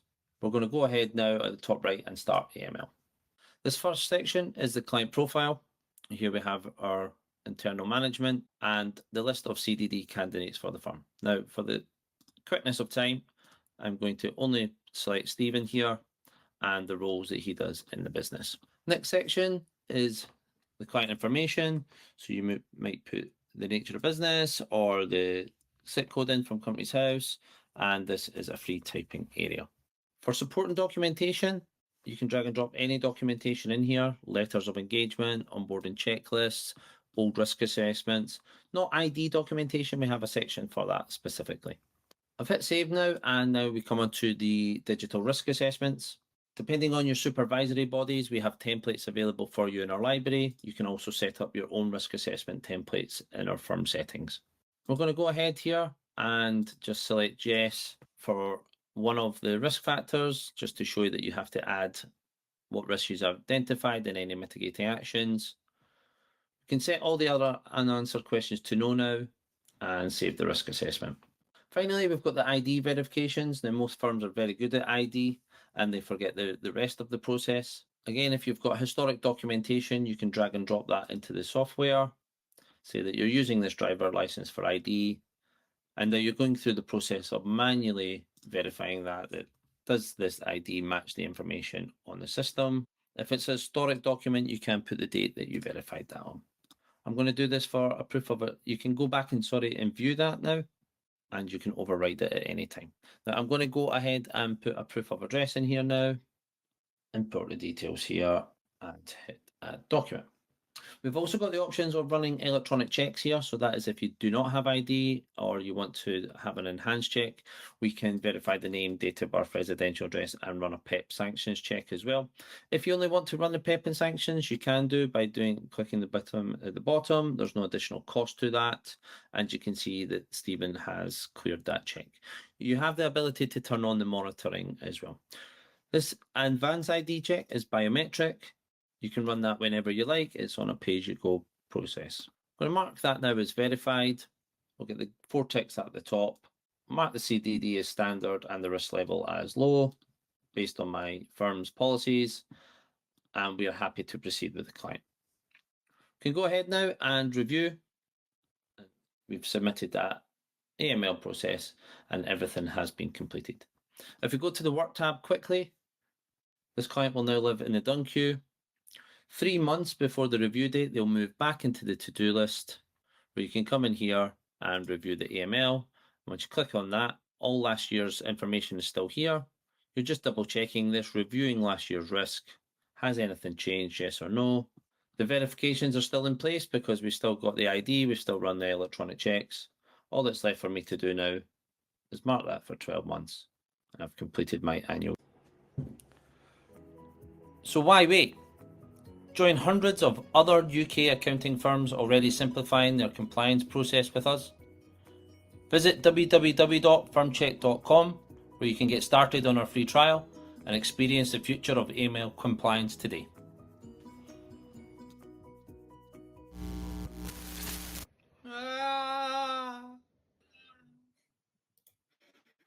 Thank you, Kevin. It was perfect. This was for a online webinar. We were not able to present the demo live. Such a good sport, Kev. I'll bring up the schedule again. Take a screenshot. I'll pose in the background for you. So we are going to swing into understanding complexity in AML. I will be bringing Mr. David Winch back on stage. Hello, Mr. David Winch. So this session was was motivated through people often asking Firmcheck, I've got this curly client that I don't know what to do with, what do I do? So we wanted to give as much light as we can give in this session. Hi, David. What did you think of that Firmcheck demo? Bless, Kevin. I was impressed. Yes, well, favorably impressed, maybe not, but impressed certainly. Yes. Well done, Kevin. Yeah, good sport. Very good sport. So awesome. So welcome back, everybody. So we discussed yesterday that we feel like, or we understand that complexity in AML compliance often comes through the difference between what the regulations say, what the AML supervisory bodies say, and then again their interpretations along the line, and then again your interpretations too. So then it all becomes kind of a wee bit of a wash. And you said earlier as well that the AML regulations weren't built for accountants in mind, so it's kind of like a cut and paste situation. What do you think? Do you agree? Yeah, These are your words I'm saying back to you. We were having a discussion yesterday and you asked me a question and I said, well, if you look at regulation 28 subparagraph 3b Roman numeral 2, there's the answer.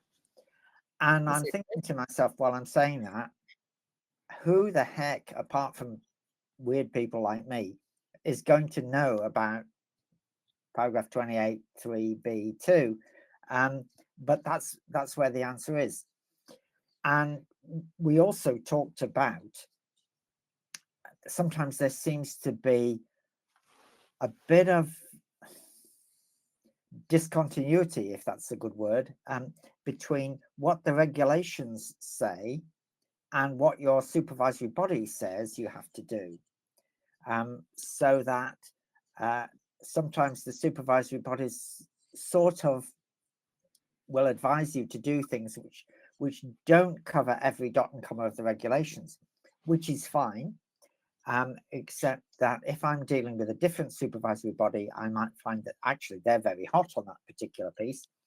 And also I have a concern that if I say to you, right, you don't need to cover 28 3b2 with every client because your supervisory body doesn't bother too much about that, maybe when you get an inspection 3 years from now, they'll have changed their position and maybe they will be very hot on that, and you'll be saying, hey, well, David Winch told me 3 years ago I didn't need to worry too much about that, and now you're hitting me over the head with a brick because I haven't done it. Yeah. So it is a problem that the regulations are complex. They're not designed for accountants. They're certainly not designed to be helpful to accountants in business, but yet we sort of feel we have to comply with them, and supervisory bodies have different views. And there is also in the background, we know there's this consultation that was started by the previous government before the election about changing the whole basis of supervision for accountants.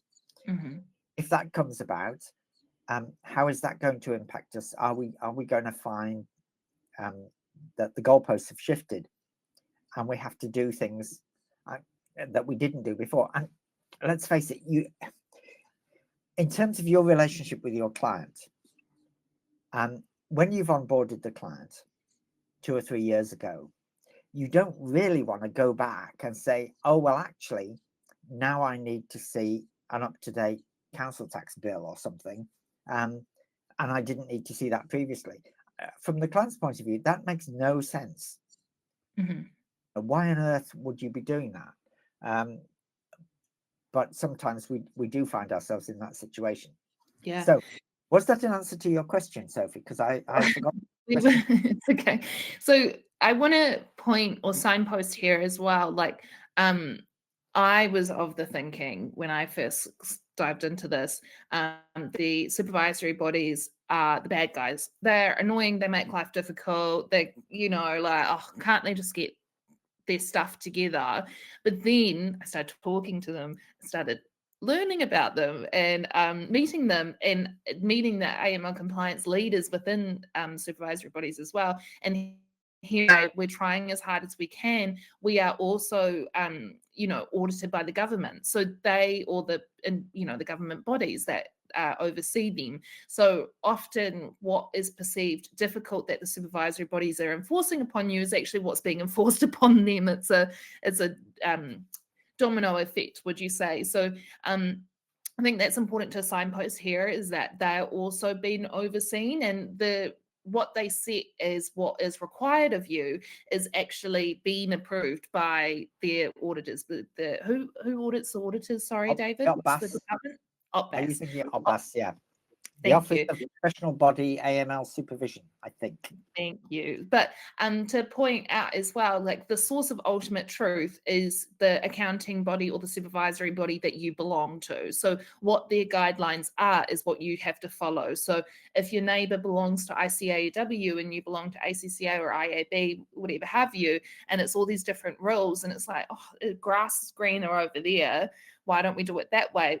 Don't matter. You have to follow the rules that your accounting body sets. And I think a really great example of where some differentiation starts to lie is with the ICB as an example. So their definition of a valid ID is an ID that is current. So if you collect the ID and then the ID falls out of validity, it expires, that's the word, then that ID is no longer valid and you need to recollect it. Whereas other supervisory bodies, when you collected it, it was valid. It's not valid, but it was when you collected it, so it counts. So yeah, and I really tried to put you in a corner yesterday, David, because I was trying to ask these questions that we'll dive into. Pardon? I am in a corner. Yeah, quite literally, figuratively, and literally, of why is there not a one-size-fits-all situation? And I looked through the chat while we were watching that beautiful infomercial, and someone did say, like, why is there not just one supervisory body? Why is there not just one set of rules for everybody? You can speak a little bit to that, David, why that's not the case, where this complexity comes from? That is one of the possibilities. There are at the moment, I think, 22 different professional bodies for accountants and lawyers, and the government is considering replacing those 22 with one government body, or possibly two government bodies, one for lawyers and one for accountants, because lawyers, particularly conveyancing lawyers and probate lawyers, deal with a lot of client money, and accountants typically don't. So maybe two bodies, but then maybe the rules are different in Scotland and in Northern Ireland. So maybe 6 bodies, and it all gets super complicated with all sorts of different options. But yeah, one thing I can think of, which is a good example of how the supervisory body differs, is that there are rules in the money laundering regs about what are called booms, which is business owners, officers, and managers. And a boom has to not have a criminal conviction for something like fraud or tax evasion. So how do you know that your booms don't have criminal convictions? Well, if you're ICAEW, what you do is you get a report from the Disclosure and Barring Service, what's called the basic check, which is a piece of paper or a PDF that shows that they have checked you out and you do not have any relevant criminal convictions in the last 3 or 4 years or whatever. and ICAW will expect you to have that piece of paper. ACCA, on the other hand, they don't expect you to have that piece of paper.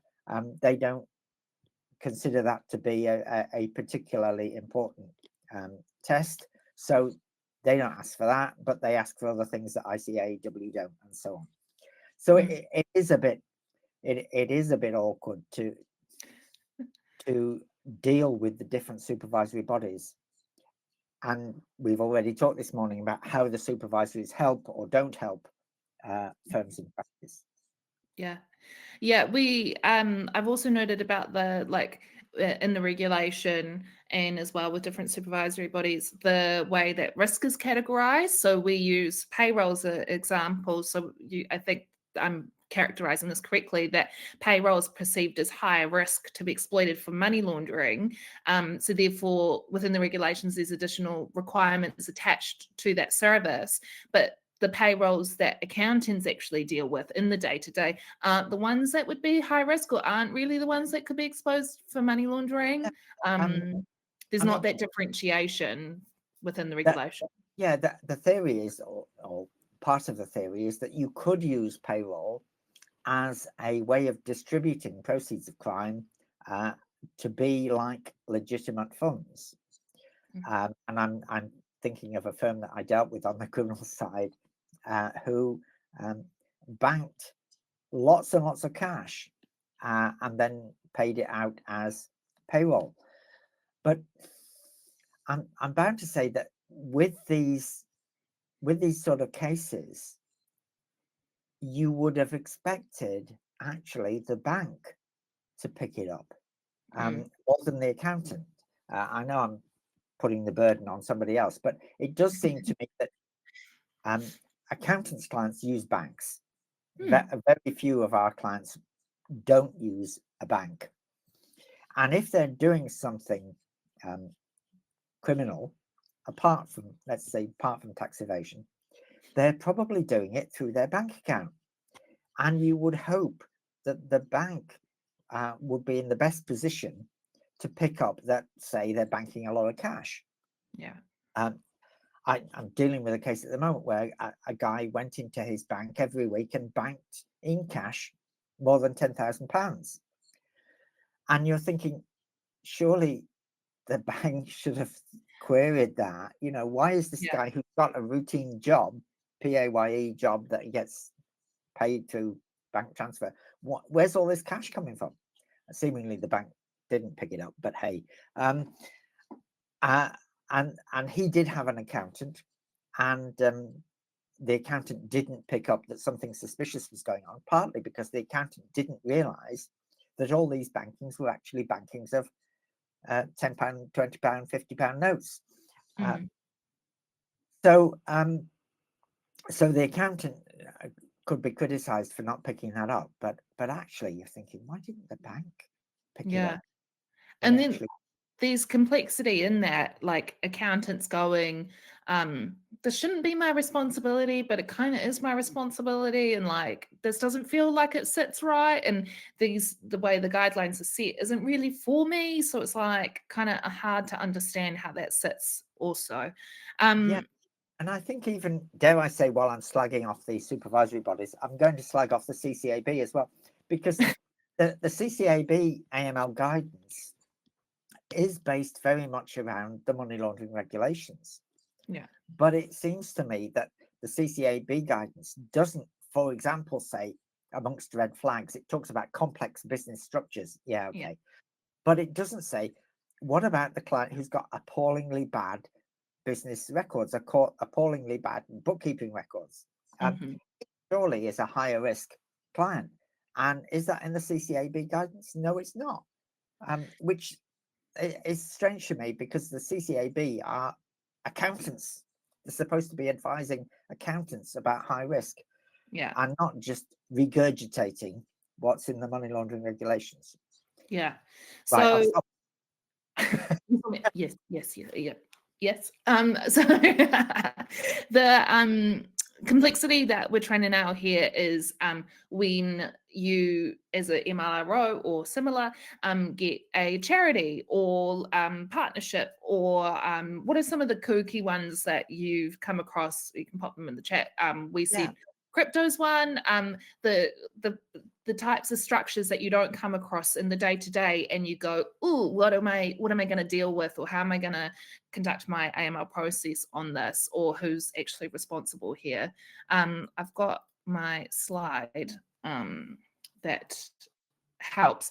So I looked through the CCAB guidelines last night. So again, even for me trying to create this, it's hard to find what the source of truth is or what the consistency is between everybody, but the CCAB kind of is the overarching one. So when you get these unique structures, and we can say who they are in the next slide, but David and I discussed that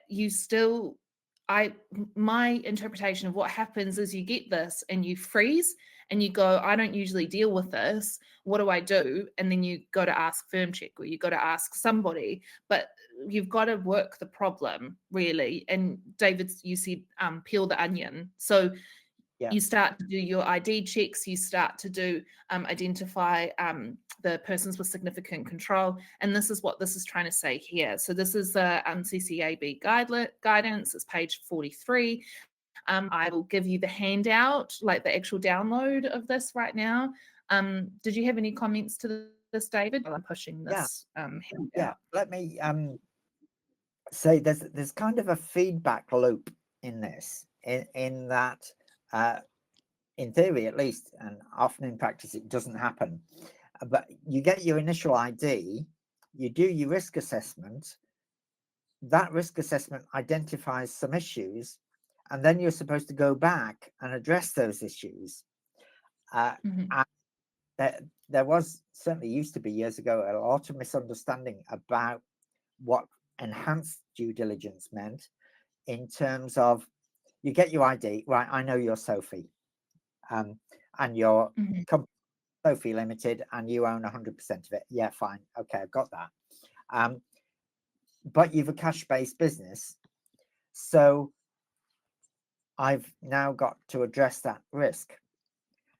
Now, I don't address that risk by asking you for your utility bill or your driving license when I've seen your passport or whatever. It's not about getting further identification. It is about addressing the specific risk that you have identified. So if you're a cash-based business, I'm asking myself, what records do you take of your cash takings? Do you have what I would call a balanced cash book? Do you count the cash on hand at the end of every week? Do you, all these sort of things? And then what accountancy work do I do to review that make sure that that's happening? So one of the things that actually came up in Kevin's demo is Firmcheck will ask you questions, and I've seen other software as well asks you questions. Is this a high risk area? Do you do payroll? Do you do cash intensive? Do you do whatever it is? And then there's a comment box, and the comment box is absolutely vital. I've seen people doing risk assessments where they've said, yeah, this is a cash intensive business.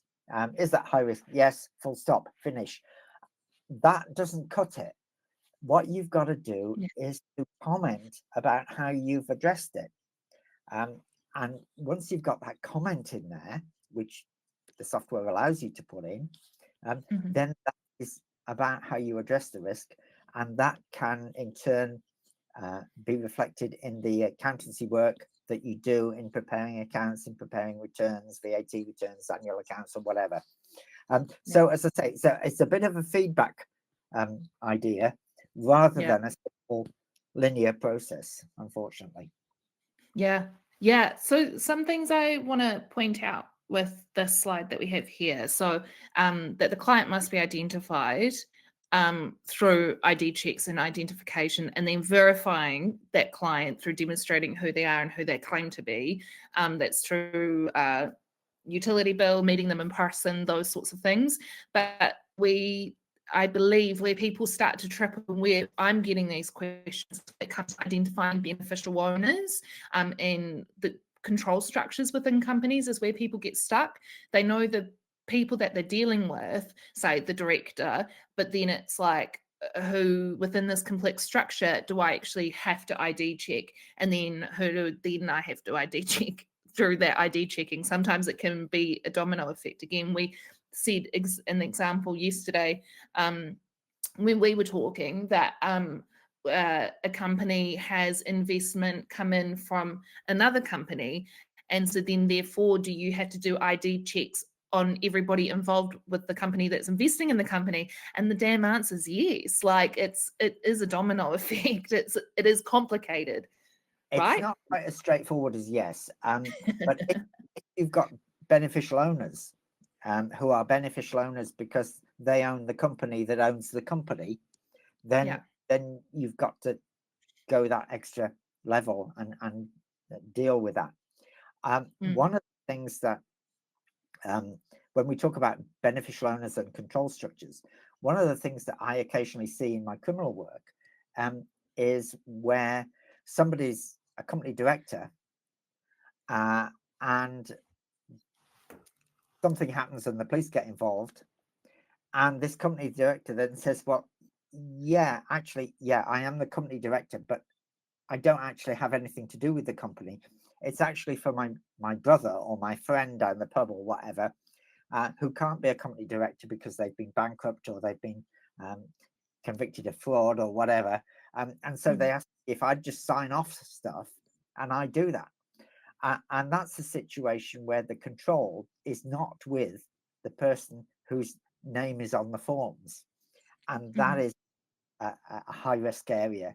And that really is what PSCs and so on are kind of driving at. I appreciate it's rare, but it does happen. And where it does happen, it is a red flag.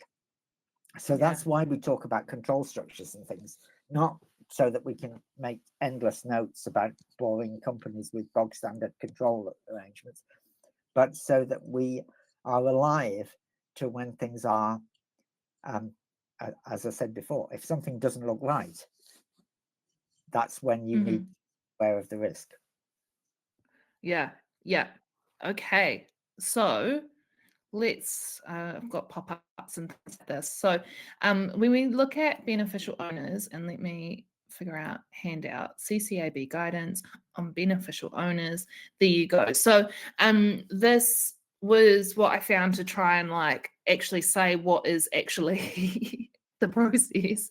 I've just shared a specific section of that guidance that outlines how to, like the templates like this, but I've pulled up trusts as an example. So if you had a trust that comes across or whatever have you, who actually counts as persons with significant ownership. Is there anything that you can say to this, David? Yeah, we mentioned charities, and a charity might be a trust. A charity might be an incorporated company, and you need to consider carefully who it is that you need to ID and who it is that you need to do your AML work on. Trusts, I mean, you mentioned settlers. In some cases, the settler's dead because it's a will trust, so how on earth do you do that? And that's bad customer client experience if you're like, hi, can I have Fiona Bagley's birth certificate? And you're, do you want a death certificate instead? Like, Yes. Okay, got it. So you've got to apply your mind to this guidance. It's not just a case of, all right, the settlers, we must do the settlers.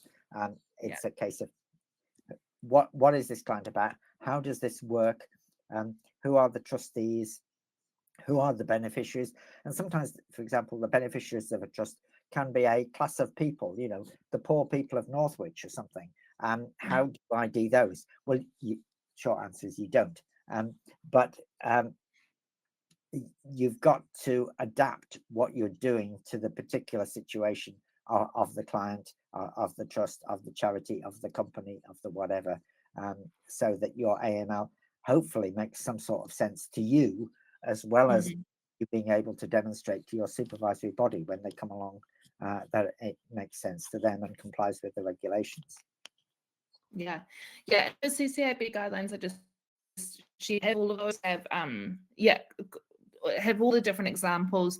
The main guideline also has a really great uh, workflow that shows you like how that would look like in real life. So hopefully that's a useful template for you guys to use. I believe as well, like complexity comes occurs when there's also a lack of information. So when you kind of get something come through, not sure what's actually going on. As I said before, you need to dig in and start to ask the questions to start your KYC process to understand the structure of the business, and then inform the email process that you need to take. So I think if you get something come across your desk and you go, oh no, what do I do? Just start slowly unpacking it, applying your new process, and then adjusting the process as you're faced with the different factors that you uncover. Yeah. I'm oversimplifying it again, aren't I? I can see your face being like, it's not quite it, But Sophie. But you're what you're saying is you've got to do it step by step, and depending on what you find on this step, then you will think about what you need for the next step. Now, unfortunately, that does yeah, a little bit with what we were saying earlier about onboarding swift and efficient and painless and first impressions and so on, because you may be going back to the client with more questions and more questions. And one of the strange things about onboarding is that you do this risk assessment, this AML risk assessment, when you onboard. But the truth is, you're actually not very well placed to do the risk assessment when you're onboarding, because you don't know that client very well. You've not worked on their records. You know, you kind of at the first few days of the relationship. So I do feel that with risk assessments, it is very important, particularly to review and update that risk assessment after 12 months. Because by that stage, you will know the client so much better. You will be in such a better position to do an intelligent and meaningful risk assessment than you were on day one. I know we talk about ongoing monitoring, and we say that you have to review these things all the time. And accountants, unlike, say, solicitors, accountants tend to work on an annual cycle. And so it is quite convenient for us to think, oh yeah, we will review our AML on this client annually, because annually sometimes we finish off some accounts or we finish off some returns or something, and it's just a good time to do that review. So that's why accountants are kind of wedded to annual reviews. That's not particularly in the regulations, but it makes sense to us as accountants. Sorry, I apologize. I did get a little bit just dealing with admin on the side of just technical things that I can see on my screen. Should we talk about navigating international AML challenges? So Debbie brought up a really great example of the FATF blacklist and grey list. We're dealing with Russia at the moment. Might be dealing with America soon, who knows? So we've got international PEPs, domestic PEPs. We've got sanctioned countries. We've got just Joe Blogg, who lives in Italy or Australia, but I'm a Kiwi. What is some guidance that we have around how we handle complexity with international clients? Yeah, I was talking to an accountant recently who said, I've got some Russian clients. And I'm like, but they said, well, no, actually, we've done a lot of work. We've established that they're not sanctioned individuals. We've established that the business that we're dealing with, although they are Russian, the business that we're dealing with is not getting funds from Russia or Belarus or anywhere like that. And actually, it's okay. But we have to do the work to get there. And increasingly now, clients are international, either in terms of selling stuff internationally and dealing with other countries, or in terms, one thing I see quite a lot is UK expats who are now living in somewhere nice and warm, Spain, Portugal. You've been in Portugal recently, but have a house Yes. in the UK, which they rent out, and then have a UK tax return issue that they have to deal with, and so on. And so they become an expat client of a UK-based accountancy firm. And there's the issue of, well, how do you ID them? How do you AML them? Do you need to know what they're doing in the Mediterranean? Do you need to know if they've bought a house in the Mediterranean, where the funds came from, or do you not? All these sort of issues can arise. How do you regard them as higher risk because you never actually meet them face to face, or is it acceptable to meet them like I'm meeting you now online? All these sort of arise and can be dealt with, but need to be addressed. Sorry. So no, it's okay. I believe I'm having internet issues. I'm sorry if it's coming across jumpy on the viewer side. I'm just going to quickly do some things to improve my internet issue. So if I drop out, I'll come back, I promise. But could you talk a little bit around like the difficulty? I know, we rely so heavily on Companies House to give us the information on our clients, but obviously there's not an equivalent for Companies House, or there is, but, trying to find that information on your international clients to the same degree as what you would if they would be domestic. Can you give a little bit of clarity in that? And I apologize for that. You can do that. I recently was dealing with a client who sent me a New Zealand council tax bill. And I'm thinking to myself, I have no idea whether this actually genuinely is a New Zealand council tax bill, or whether it's just something they've mocked up on their laptop 5 minutes earlier. And does that matter? And the question is, well, actually, does it matter? Because I feel that it's not that I'm not a document examiner. I'm an accountant. I'm not going to be able to spot if Sophie sends me a New Zealand passport, which is actually fraudulent. What I am going to spot, hopefully, is if Sophie's financial conduct is bizarre. In other words, it's not the fake document that I'm going to spot. It is the fake client, the fake Sophie, that doing weird things with money that don't make any sense. That really going to spot, and that is the issue. So I don't feel that the risk that somebody gives you a fake passport document or a fake utility bill document is the risk that keeps me awake at night. The risk that should be keeping me awake at night is the risk that the client is actually behaving financially in a way that is just doesn't look right, doesn't make any sense. Look, the only confusing thing that's going on in my bank account is, why is Sophie going to M&S 3 times a day? That's the only weird transaction that's going on in my bank account, let me tell you that much. And why has Sophie got no money when it comes to the end of the month? Yeah. Why does she wait till the last day of the month to pay rent? That's weird. Okay, cool. So basically, I suppose what we're advising here, and my internet connection's already so much better, amazing.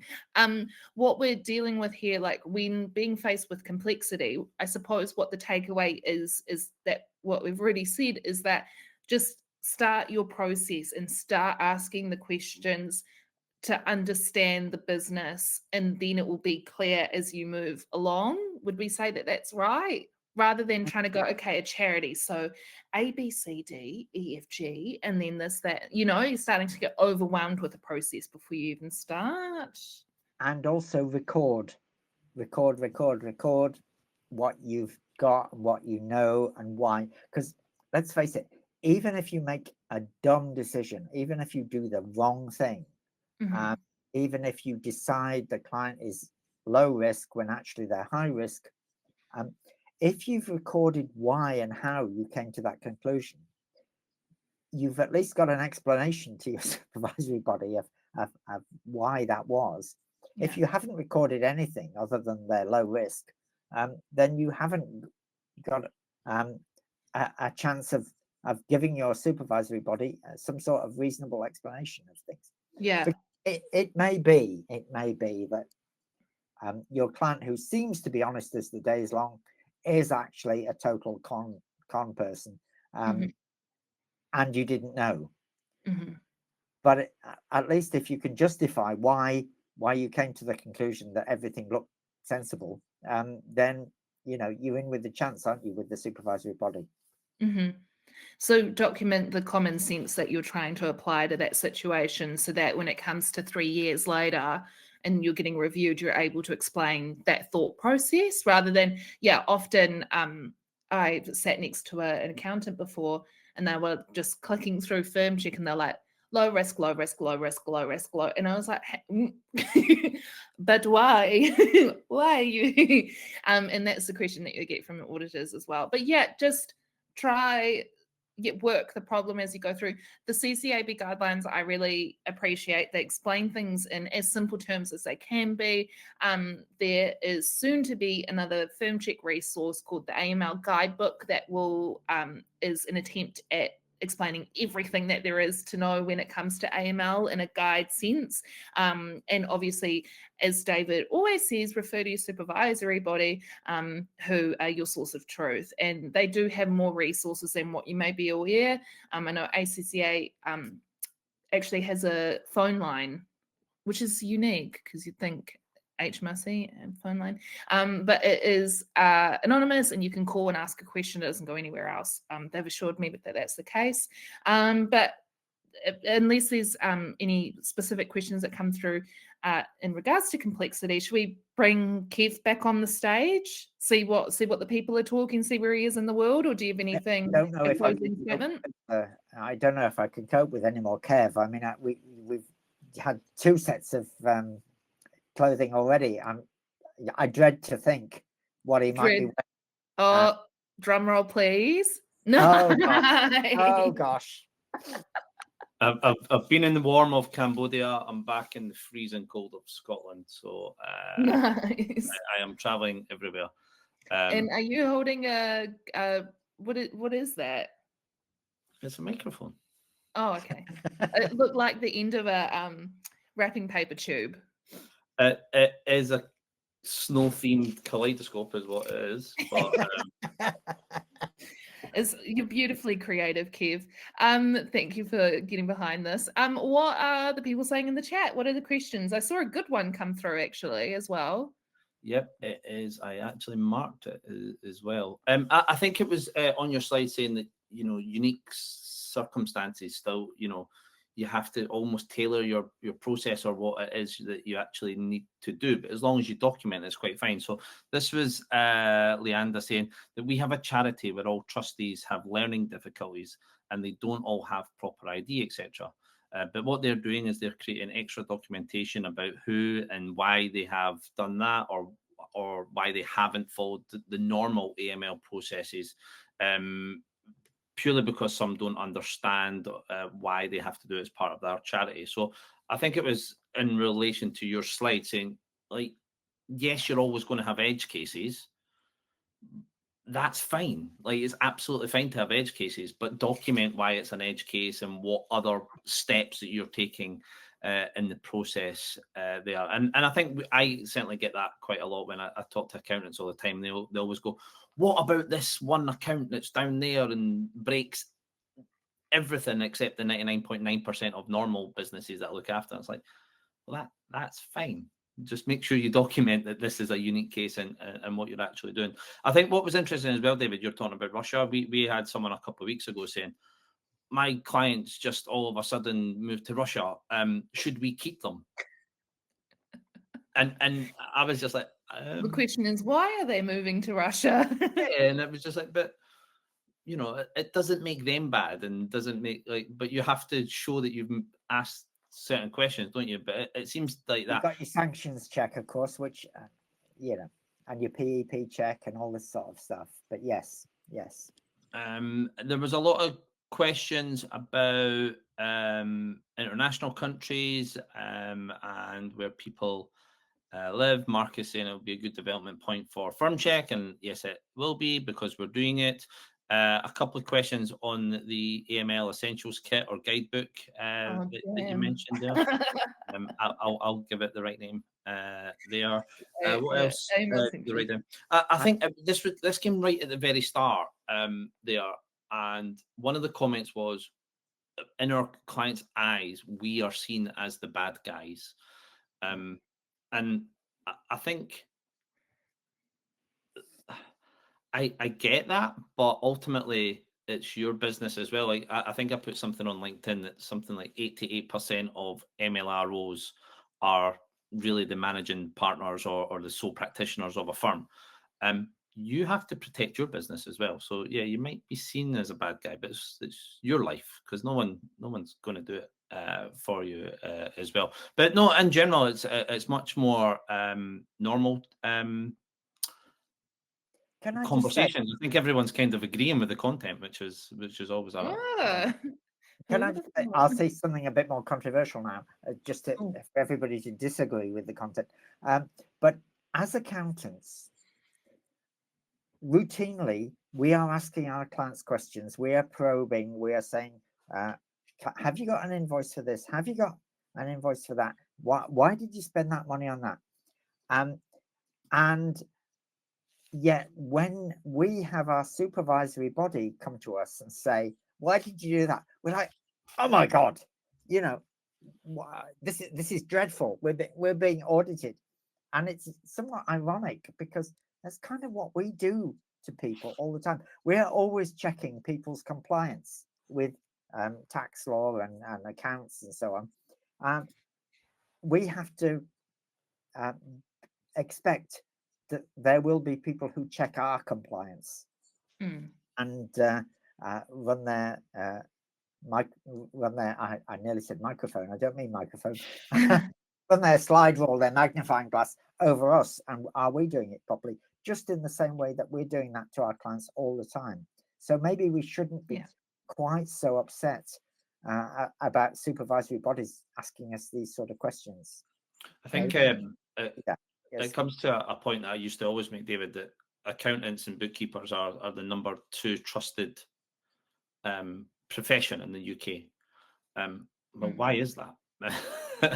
And you know, why do people trust you, and how do you earn that trust and make sure that that trust comes from somewhere?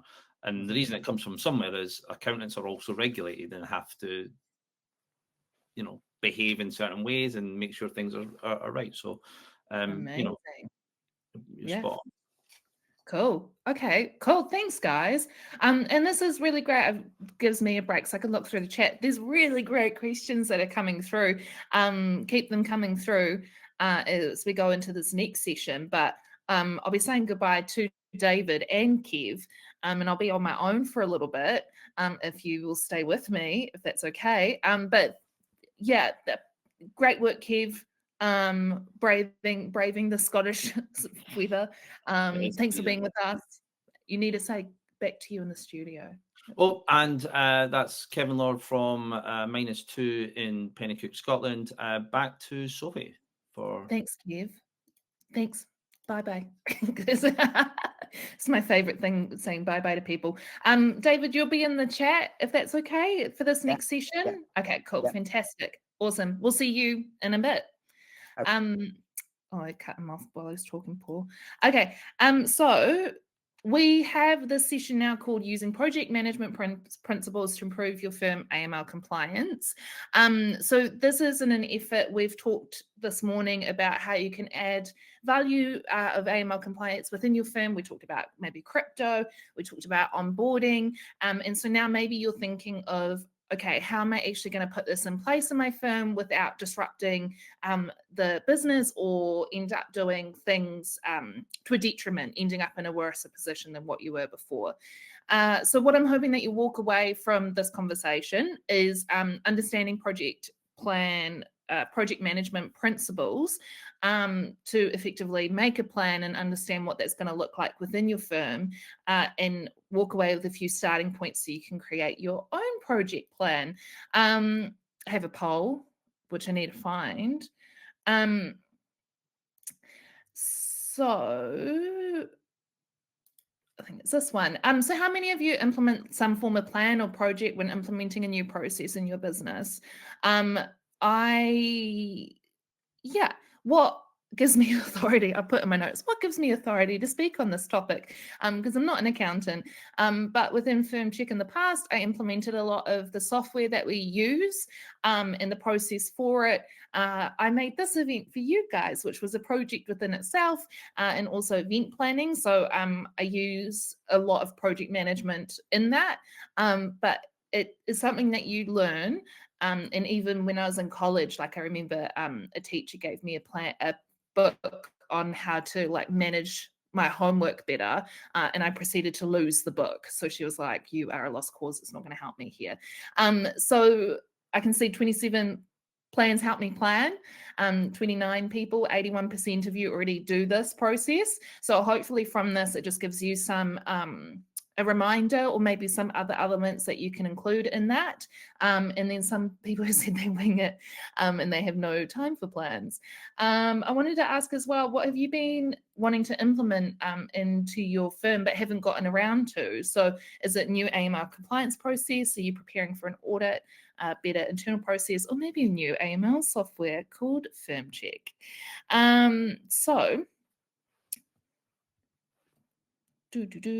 Okay, so why is it hard to implement change? So often talking, it's the perceived time and it's the perceived cost that implementing change is going to have.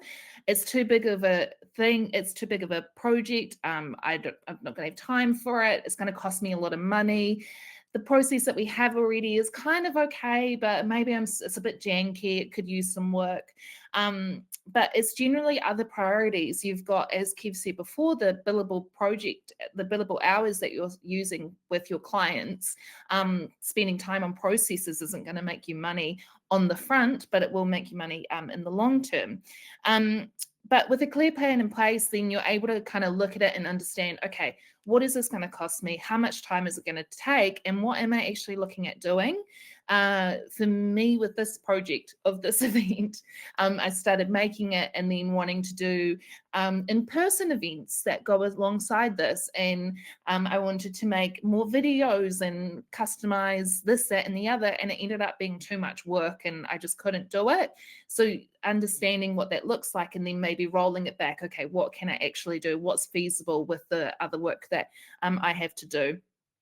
Also, too, you might not always be in control of when you're going to be forced to make change in your business. We've said today as well that there could be regulation that's coming through that forces you to make that change. We said as well, you might be getting an incoming audit that will force you to review your process.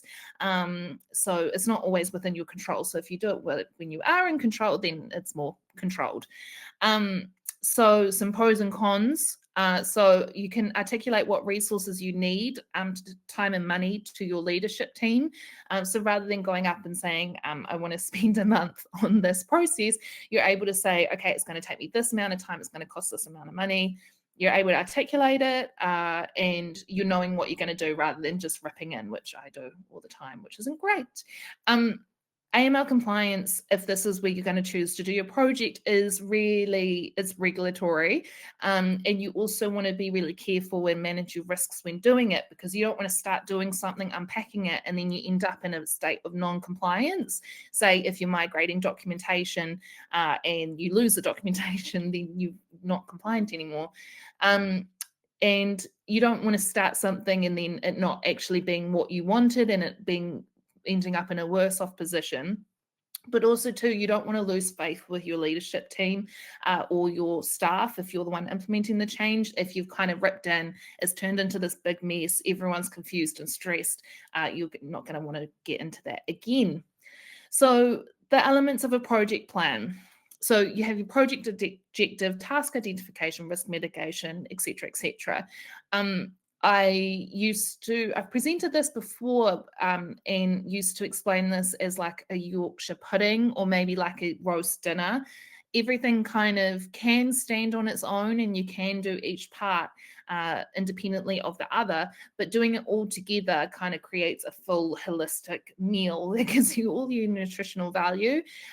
Depending on the project as well, you might do more elements than others, or you might have a heavier task list or more comprehensive project cost. The size in which each section is dependent on what the project is or what you kind of need to lay out. So we have the project's objective. So what you're going to do is, I often find after people attend sessions like this, or they go to in-person events, that's the best example, say Accountex, and you see a software provider, or you hear a story about how someone managed something differently, I can see it in my mind's eye. People go back to their firms and go, amazing, I've seen the future, and I'm going to implement this new software and it's going to be great. And you do it without a lot of consideration or, as I said before, just ripping in. So what your project objective does is outlines what you intend to do, why and how. So what I'm going to do here is walk through an example of if you were to implement like a new AML compliance software. But I can see from the majority of the answers, people are wanting to implement a new compliance process. So for this example, you would say that, that you're wanting to implement a new compliance process, and what elements of that it is and how you feel like that's going to be a benefit to your business. So compliance process might be because it's taking you a long time to onboard clients, or it's a bad experience for you. You're having to manage multiple different platforms and documents everywhere. So you want to outline what that is that you're intending to, and what areas of your business that's going to touch. You've then got task identification. So I think that this is where people start to get wonky, in that you don't actually have a full understanding of what it's going to take to finish the job. So yeah, and so when people start, they kind of go in and then they go, oh, well, I need to look at this as well. I need to talk to this person, and then it becomes much larger than what you intended. So my best tips when it comes to task identification, and it's one that I actually learned from Firmcheck COO, Matt, is you sit down with it. It's so simple, but you sit down with a stack of Post-it notes, and you set a timer, maybe 10 minutes, whatever, write down absolutely everything that you can think that is going to relate to that task.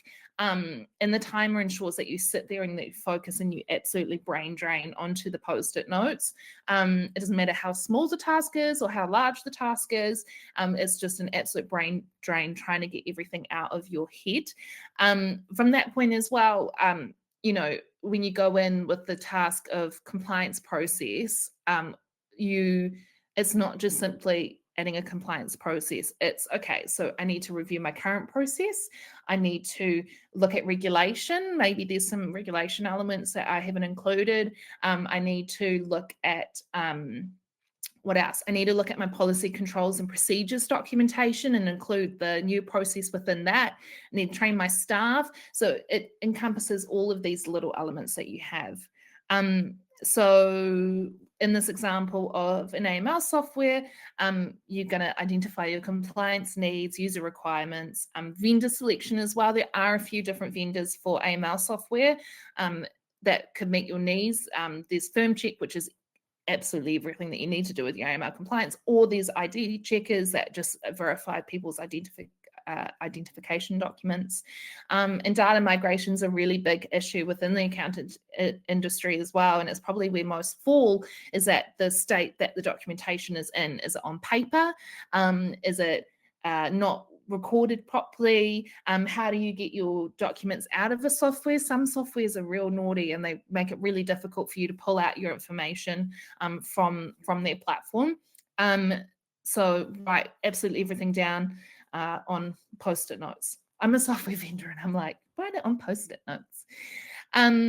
But why that's important is that you're going to move into time boxing and prioritizing. So time boxing is where you assign the amount of hours or minutes that you feel like a task is going to take. My best example is that if you say, or you've noted that a task is taking longer than maybe 2 or 3 hours, then that task is likely made up of smaller tasks. I personally can't sit still for longer than 20 minutes, which is terrible. I'm pick up my phone, or I'll go get a snack or something like that. So to sit and focus on one thing for 3 hours is quite significant. So if that's the case, break it down further into smaller tasks. That is called a work breakdown package, if you want the technical term.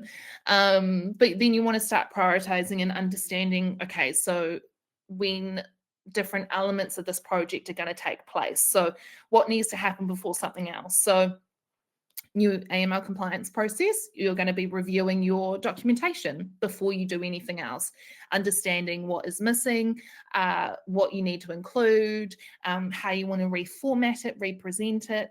An example of a new AML software, it's looking at vendors, looking at prices, looking at features need to happen before you actually even buy the product or meet with anybody. And I cover Sophie's top tech tips at the end as well. But yeah, so prioritizing as well is when you put the tasks that you need to complete before the other tasks.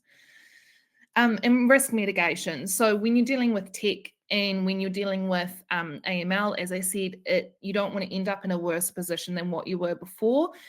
So you want to identify absolutely everything that can go wrong. So some of these examples here are related to AML compliance, but generally can be applied to any project. So data backup, so making sure that, say, if you turn off a software vendor and to favor another one, that you actually have a spare copy of the data somewhere else is really important.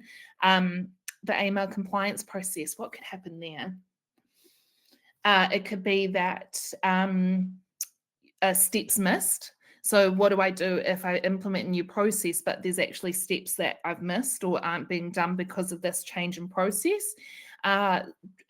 All of your nighttime fears, you got to write them down, and also to what you would do in that situation if that was to occur. It's like what we talked about in the dealing with complexity in clients, is that you just got to slow down and work the problem, but also have an understanding of, okay, what am I going to do when it goes wrong? Yeah. Minimal disruptions also really important, because if something goes wrong, I can imagine you'll be freaking out. So you want to ensure that there's a plan of who you will pull in and what resources that you need if that was to go sideways. We've talked a lot about the price of things and what things cost when it comes to projects. So this is both time and tangible money. And this is what you're going to be able to communicate to your leaders if you need their approval, but maybe also within your business of forecasting. So if something is going to cost £20,000 to change, or maybe £15,000, maybe £5,000, maybe that's a significant amount of money to your firm that you need to kind of plan when you'll be able to have the resources to be able to do that. Also too, you might get to this stage and be able to see, okay, it's going to cost me £10,000 to get this finished. I actually can't afford that. Is the problem I have at the moment better than what the alternative is at that cost? As an example, there was a really great webinar platform actually that we wanted to go use. It was really intuitive, it had AI, everything like that, but it cost an arm and a leg. And so then we had to go back and go, okay, cool, but this isn't something that we can use at the moment. What are the other options? And we've landed on Demio, which is where this platform is. So it's also, balancing what you can afford at that time. Fantastic. Preparing for an audit as well is one of the other answers, which I can cover what that might look like in terms of a project plan at the end. So your project review and stakeholder management is where you're presenting this to your leadership team or to your team, to your staff members. Again, back when I was in retail and managing a store, if I try to implement change, or if I said, okay, guys, so simple.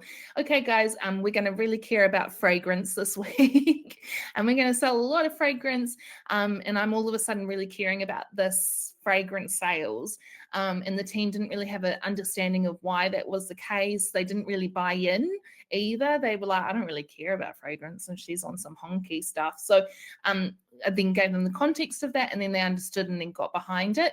But also through doing that and giving that understanding to your team of what you're going to be covering, they'll then take an element of ownership in that also. So they'll also be able to contribute to what you want to change. They might see something that you don't see in your day-to-day, and then an amount of ownership, as I said too, that that they understand why you're making the change, why that's important.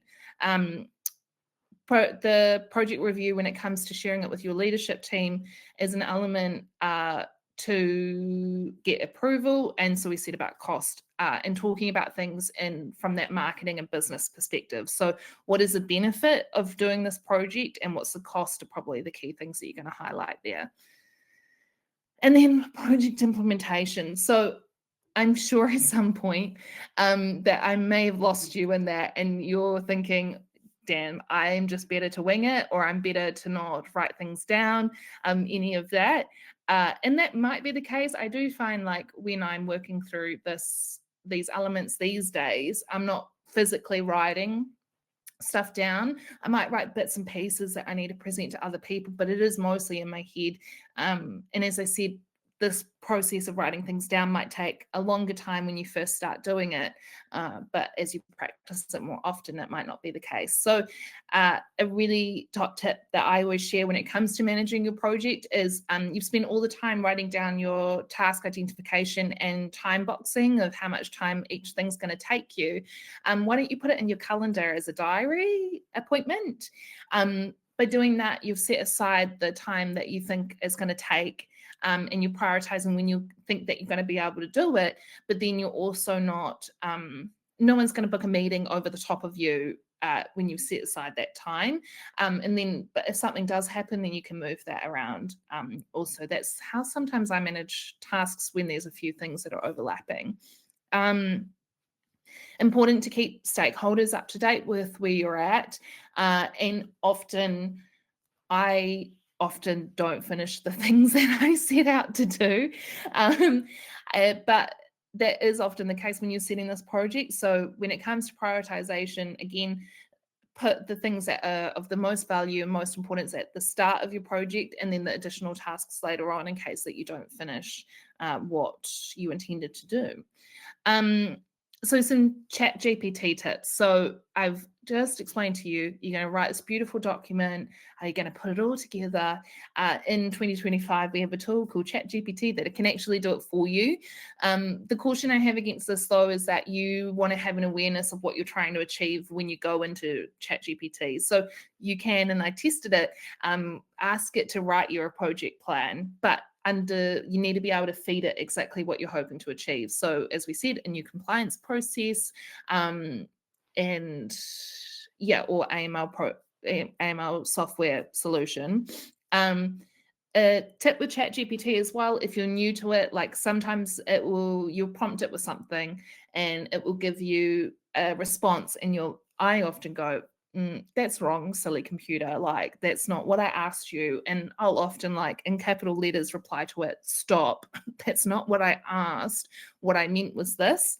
Sometimes it'll give a wrong answer, just re-prompt it again in a different way or re-clarify. But it does it in a really great way of giving you a proper project that you can then download and put into Microsoft Word and add to it as you need to. But those are some tips that you can use to complete this. And then software implementation tips. So we are on the verge of that hectic time of events. There is FAB coming up in Birmingham next month, which we'll be attending. So come visit and say hello if you see us. And then obviously Countex, digital accountancy shows. So some of the best tips I have for when approaching vendors is kind of have a bit of context of who they are before you go up and approach them. Salespeople are really good at putting the sparkle on and highlighting the really great things that they offer that you can get distracted by. So make sure that you know what you're wanting from them and how that fits in with your business before you visit them. And it's also very loud in those halls, so it can be quite distracting. And also to knowing what you're looking for, prevents you from getting sidetracked into all the sparkly features that you don't actually need or could afford for your firm.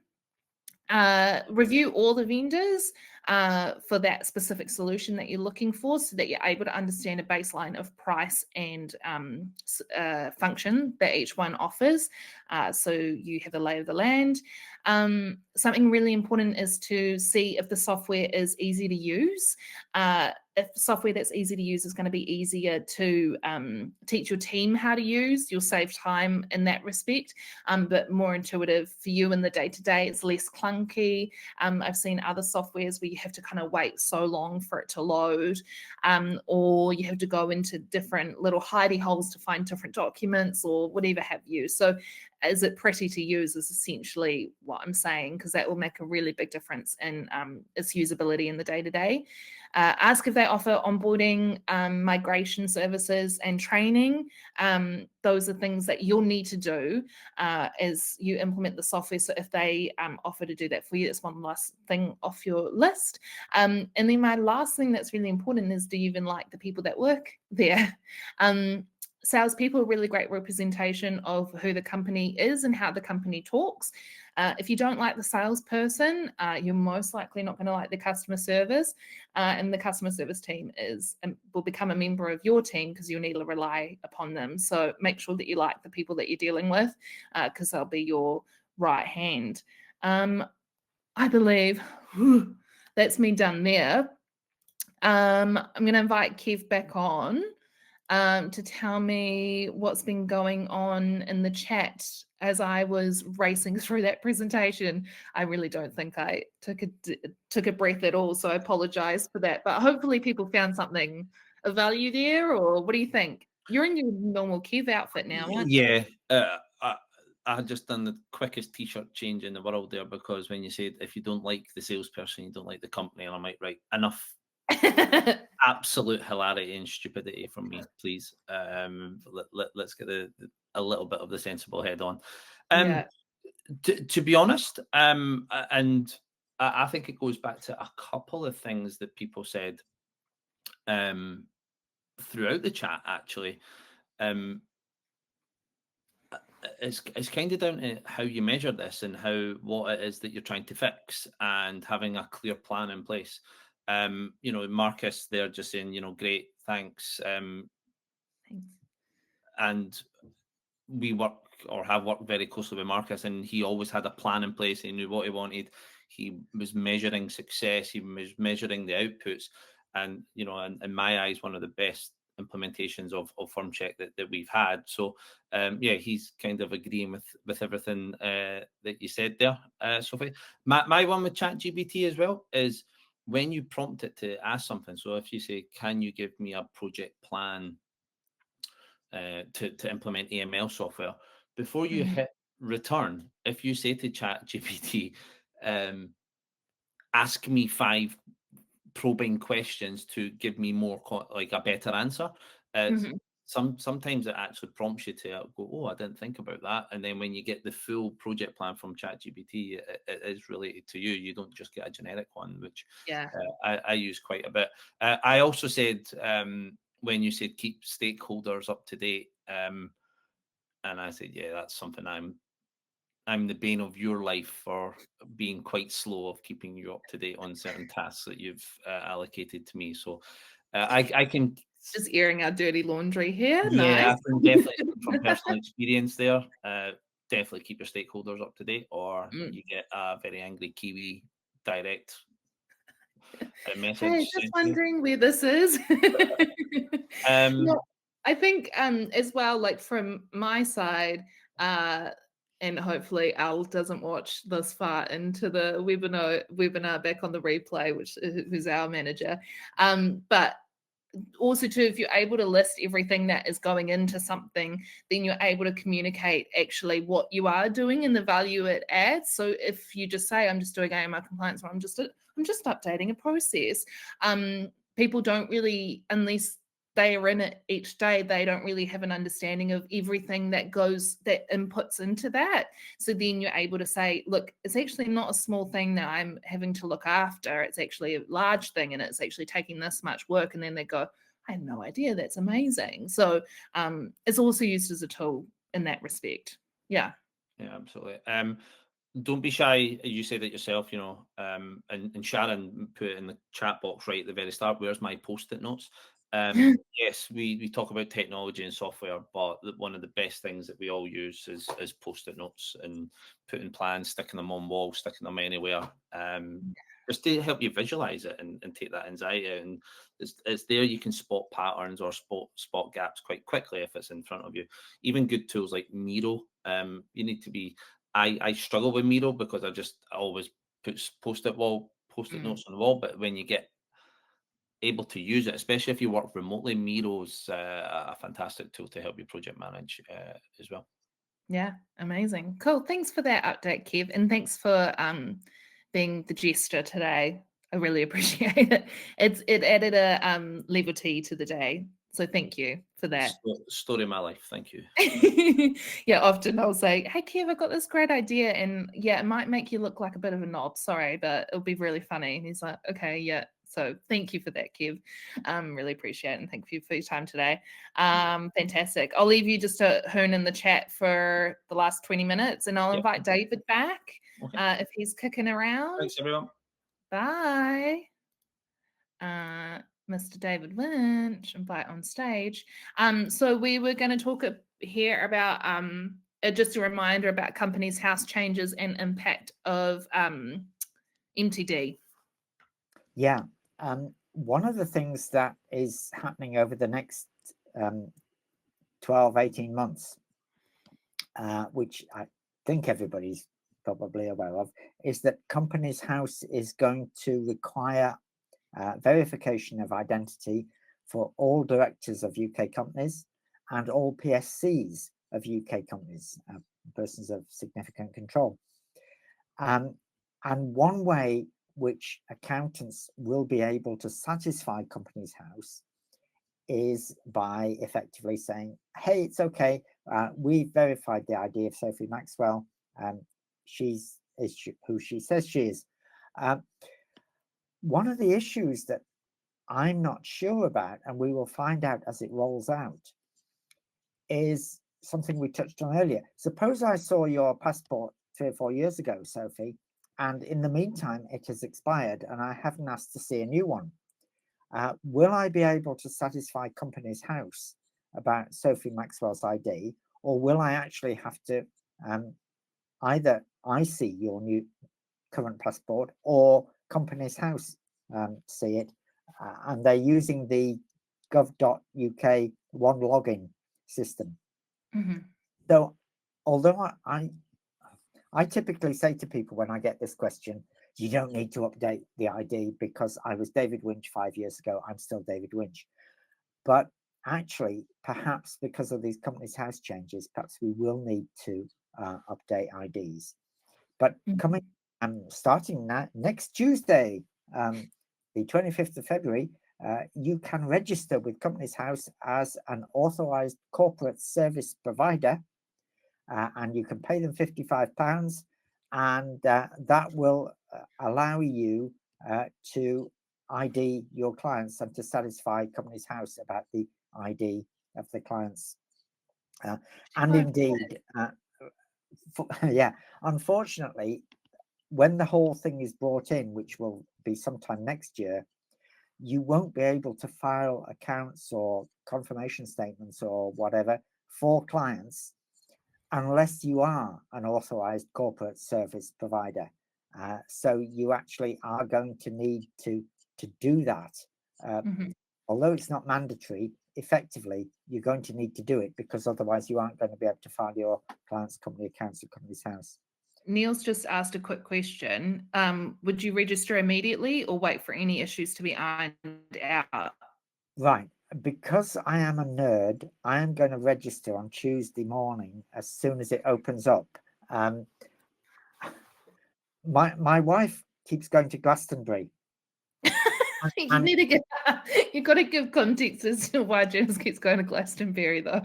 Janice keeps going to Glastonbury, and of course she is hovering over her laptop when the applications open for tickets and things like that.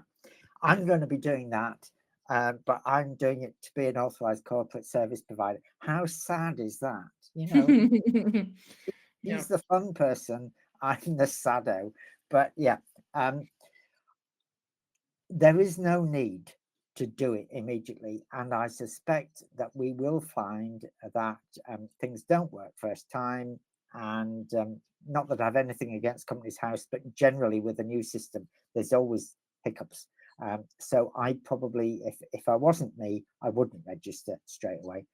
Similarly, there is from 25th of March, individuals, company directors and PSCs can voluntarily get their ID confirmed with Companies House. Again, probably they won't want to. And there are all sorts of issues about where somebody has more than one record at Companies House. For example, I'm a director of 5 different companies. Now, as it happens, all 5 are registered under the same David Winch. But I've spoken to other people, and I've seen other people who are directors and PSCs of different companies, and Companies House has a different record for them. So there are, if you like, 3 John Smiths born in February 1988 who are actually the same guy, but there's 3 different records. So all that's going to have to be sorted out with ID, because John Smith isn't going to want to ID himself 3 different times at Companies House. Okay. So I just with a quick question, sorry. So John said, so are you saying we won't be able to file any adapted financial statements after 25th of February unless we register? That wasn't my understanding. Right. I'm not saying that. What I'm saying is from 25th of February, you can register. From a date in the future, which I think is going to be about 12 months from now, they will make the rule that you can't file unless you are registered. But that's not happening on 25th of February. So yeah, there's no panic with that. But yeah, by maybe this time next year, you will need to be registered in order just to file your client's company accounts confirmation statements. Okay. And the way they're going to do it is that from a date to be announced, which I think is going to be this summer, every time a company files a confirmation statement, they're going to ask for confirmation of the ID of all the directors and all the PSCs. So over a period of 12 months, they will finally pick up, because confirmation statements are done every 12 months, they will finally pick up all the companies and get everybody ID'd. That's the theory. Is the £55 a one-off or an annual fee? It's one-off? Okay, cool. Gosh, okay, we might need to do a whole webinar on this. People are asking a lot of questions. So there was one. No, I've lost it. Okay. Was there anything else you wanted to say in regards to this? MTD, everybody knows about MTD. That is going to be a bit of a revolution in terms of the way accountants deal with their clients and the way accountants deal with HMRC. And what can I say? Good luck with that. I've actually found the question I actually think people are starting to get hot on. It's from Kevin Connor. Have any other firms been reviewing whether they wish to take on the risks associated with verifying identification for directors, and possibly are considering they don't wish to complete this on behalf of clients due to the risks associated? What is your take, David? Yeah, you can certainly say to clients, this is not my problem. You have to verify with Companies House. The problem is clients. You know, will they actually be able to do it? Will they totally mess it up? Will they keep ringing you up saying, oh, I don't know which button to press now? And or, you know, it's a bit like when I had my passport photo done and they said, stand against a pale background. Well, I've got a pale head, and came back from passport office. We can't find your head. Your head has merged into the background. Please Oh try again. no. And so eventually I managed to persuade the passport office that I do have a head, and we got it done. But yeah, all sorts of things can go wrong, can't they? And clients messing it up and then contacting you because they've messed it up is going to be time waste, and they're not going to want you to bill them for it. So But hey, should people be concerned about this, or not it's much? just going to be a bit of hassle, a bit of time wasting, and probably unremunerative, and it's probably going to hit you at the same time as you're trying to cope with MTD, which is just unfortunate. Okay. Okay, well, that takes us to the end of our time with David today. Thank you for being here for the whole time. Very grateful. Thank you. It's been fun. Thank you. Awesome. And you'll be in the chat for the next 10 minutes or so, if that's okay, just answering any questions that people have. But yeah, we'll say goodbye to David, but we'll be seeing David sometime in the future, definitely. He'll be at FAB. He's on the stage in the second half of the day. I am the very last act, which obviously is the headline act. I'm the very last speaker on the second day. Yeah. So yeah, the finale. Yeah. The big bang. Yeah. Yeah. Second half of the second day. You can see Firmcheck there as well. So thank you, David, for your time. We'll see you later. See ya. Bye. Okay, amazing. So I teased that there was going to be an announcement at the end of today. I'm going to bring up my PowerPoint because what announcement doesn't have a PowerPoint? I'm really nervous. It's not that big of a deal. I'm really excited to share with you the MLRO book club. I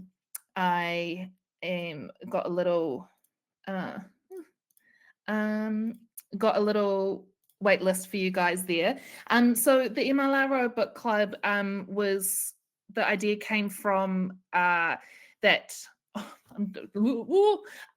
came from the concept that I found that MLROs often were disconnected from each other. There wasn't really a central place that I saw that all of you guys could kind of sit and have a conversation about AML.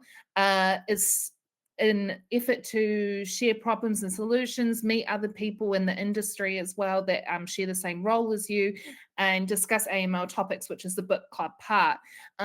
It will take place both in person and virtually.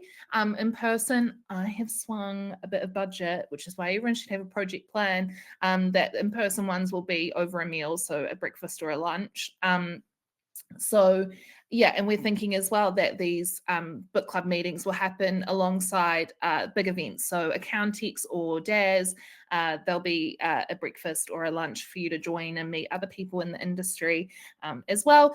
It's an exclusive wait list just for the people that are here today at the moment. We haven't quite released it yet, but that is just a registration link that will just ask you a few questions. So I know who's interested, and we'll get in touch when we launched, or maybe get some feedback. Aisling, will any of them happen in Ireland? If there's a few of you from Ireland, I don't see why not. This is for you guys. This is driven by you guys and what you need and what you want. And I'm so glad to see that some of you have clicked that you'll register. Thank heavens. Thank you, Debbie. I knew you would sign up. What's this last slide? Okay, so you've got your QR code for your CPD certificate. I would really appreciate as well if you could let us know what you thought about today. This is a free event that Firmcheck puts on for you guys. So letting us know how we did, what we could do differently, just to make sure that we spend our time in the right place. Would be really grateful if you could just fill out that form for me so I know what to do in the future. If you want to use Firmcheck as well, if you feel sympathy for Kev for the hurdles I made him jump through today, get in touch with Kev at kevin.lord@firmcheck.com. I'll just put the URL as well for your CPD certificate. there, so you can just click that. But other than that, guys, thank you so much for being so engaging today with the polls and the questions. I hope that you found some value in it, and let me know, as I said again, in the feedback form what you thought and what we could do different in the future, or you could just let us know that we're amazing. That would be great too. But I'll leave you to your morning. I hope you have a really great lunch, and please don't be a stranger. If you see us at FAB or Accountex London, we will be there and we will see you there, and I love meeting you in person. So thank you so much, guys. I'll leave the stage for a minute and leave this running so you can get your certificate and I'll put the MLRO Book Club waitlist there again. Thanks, guys. Bye.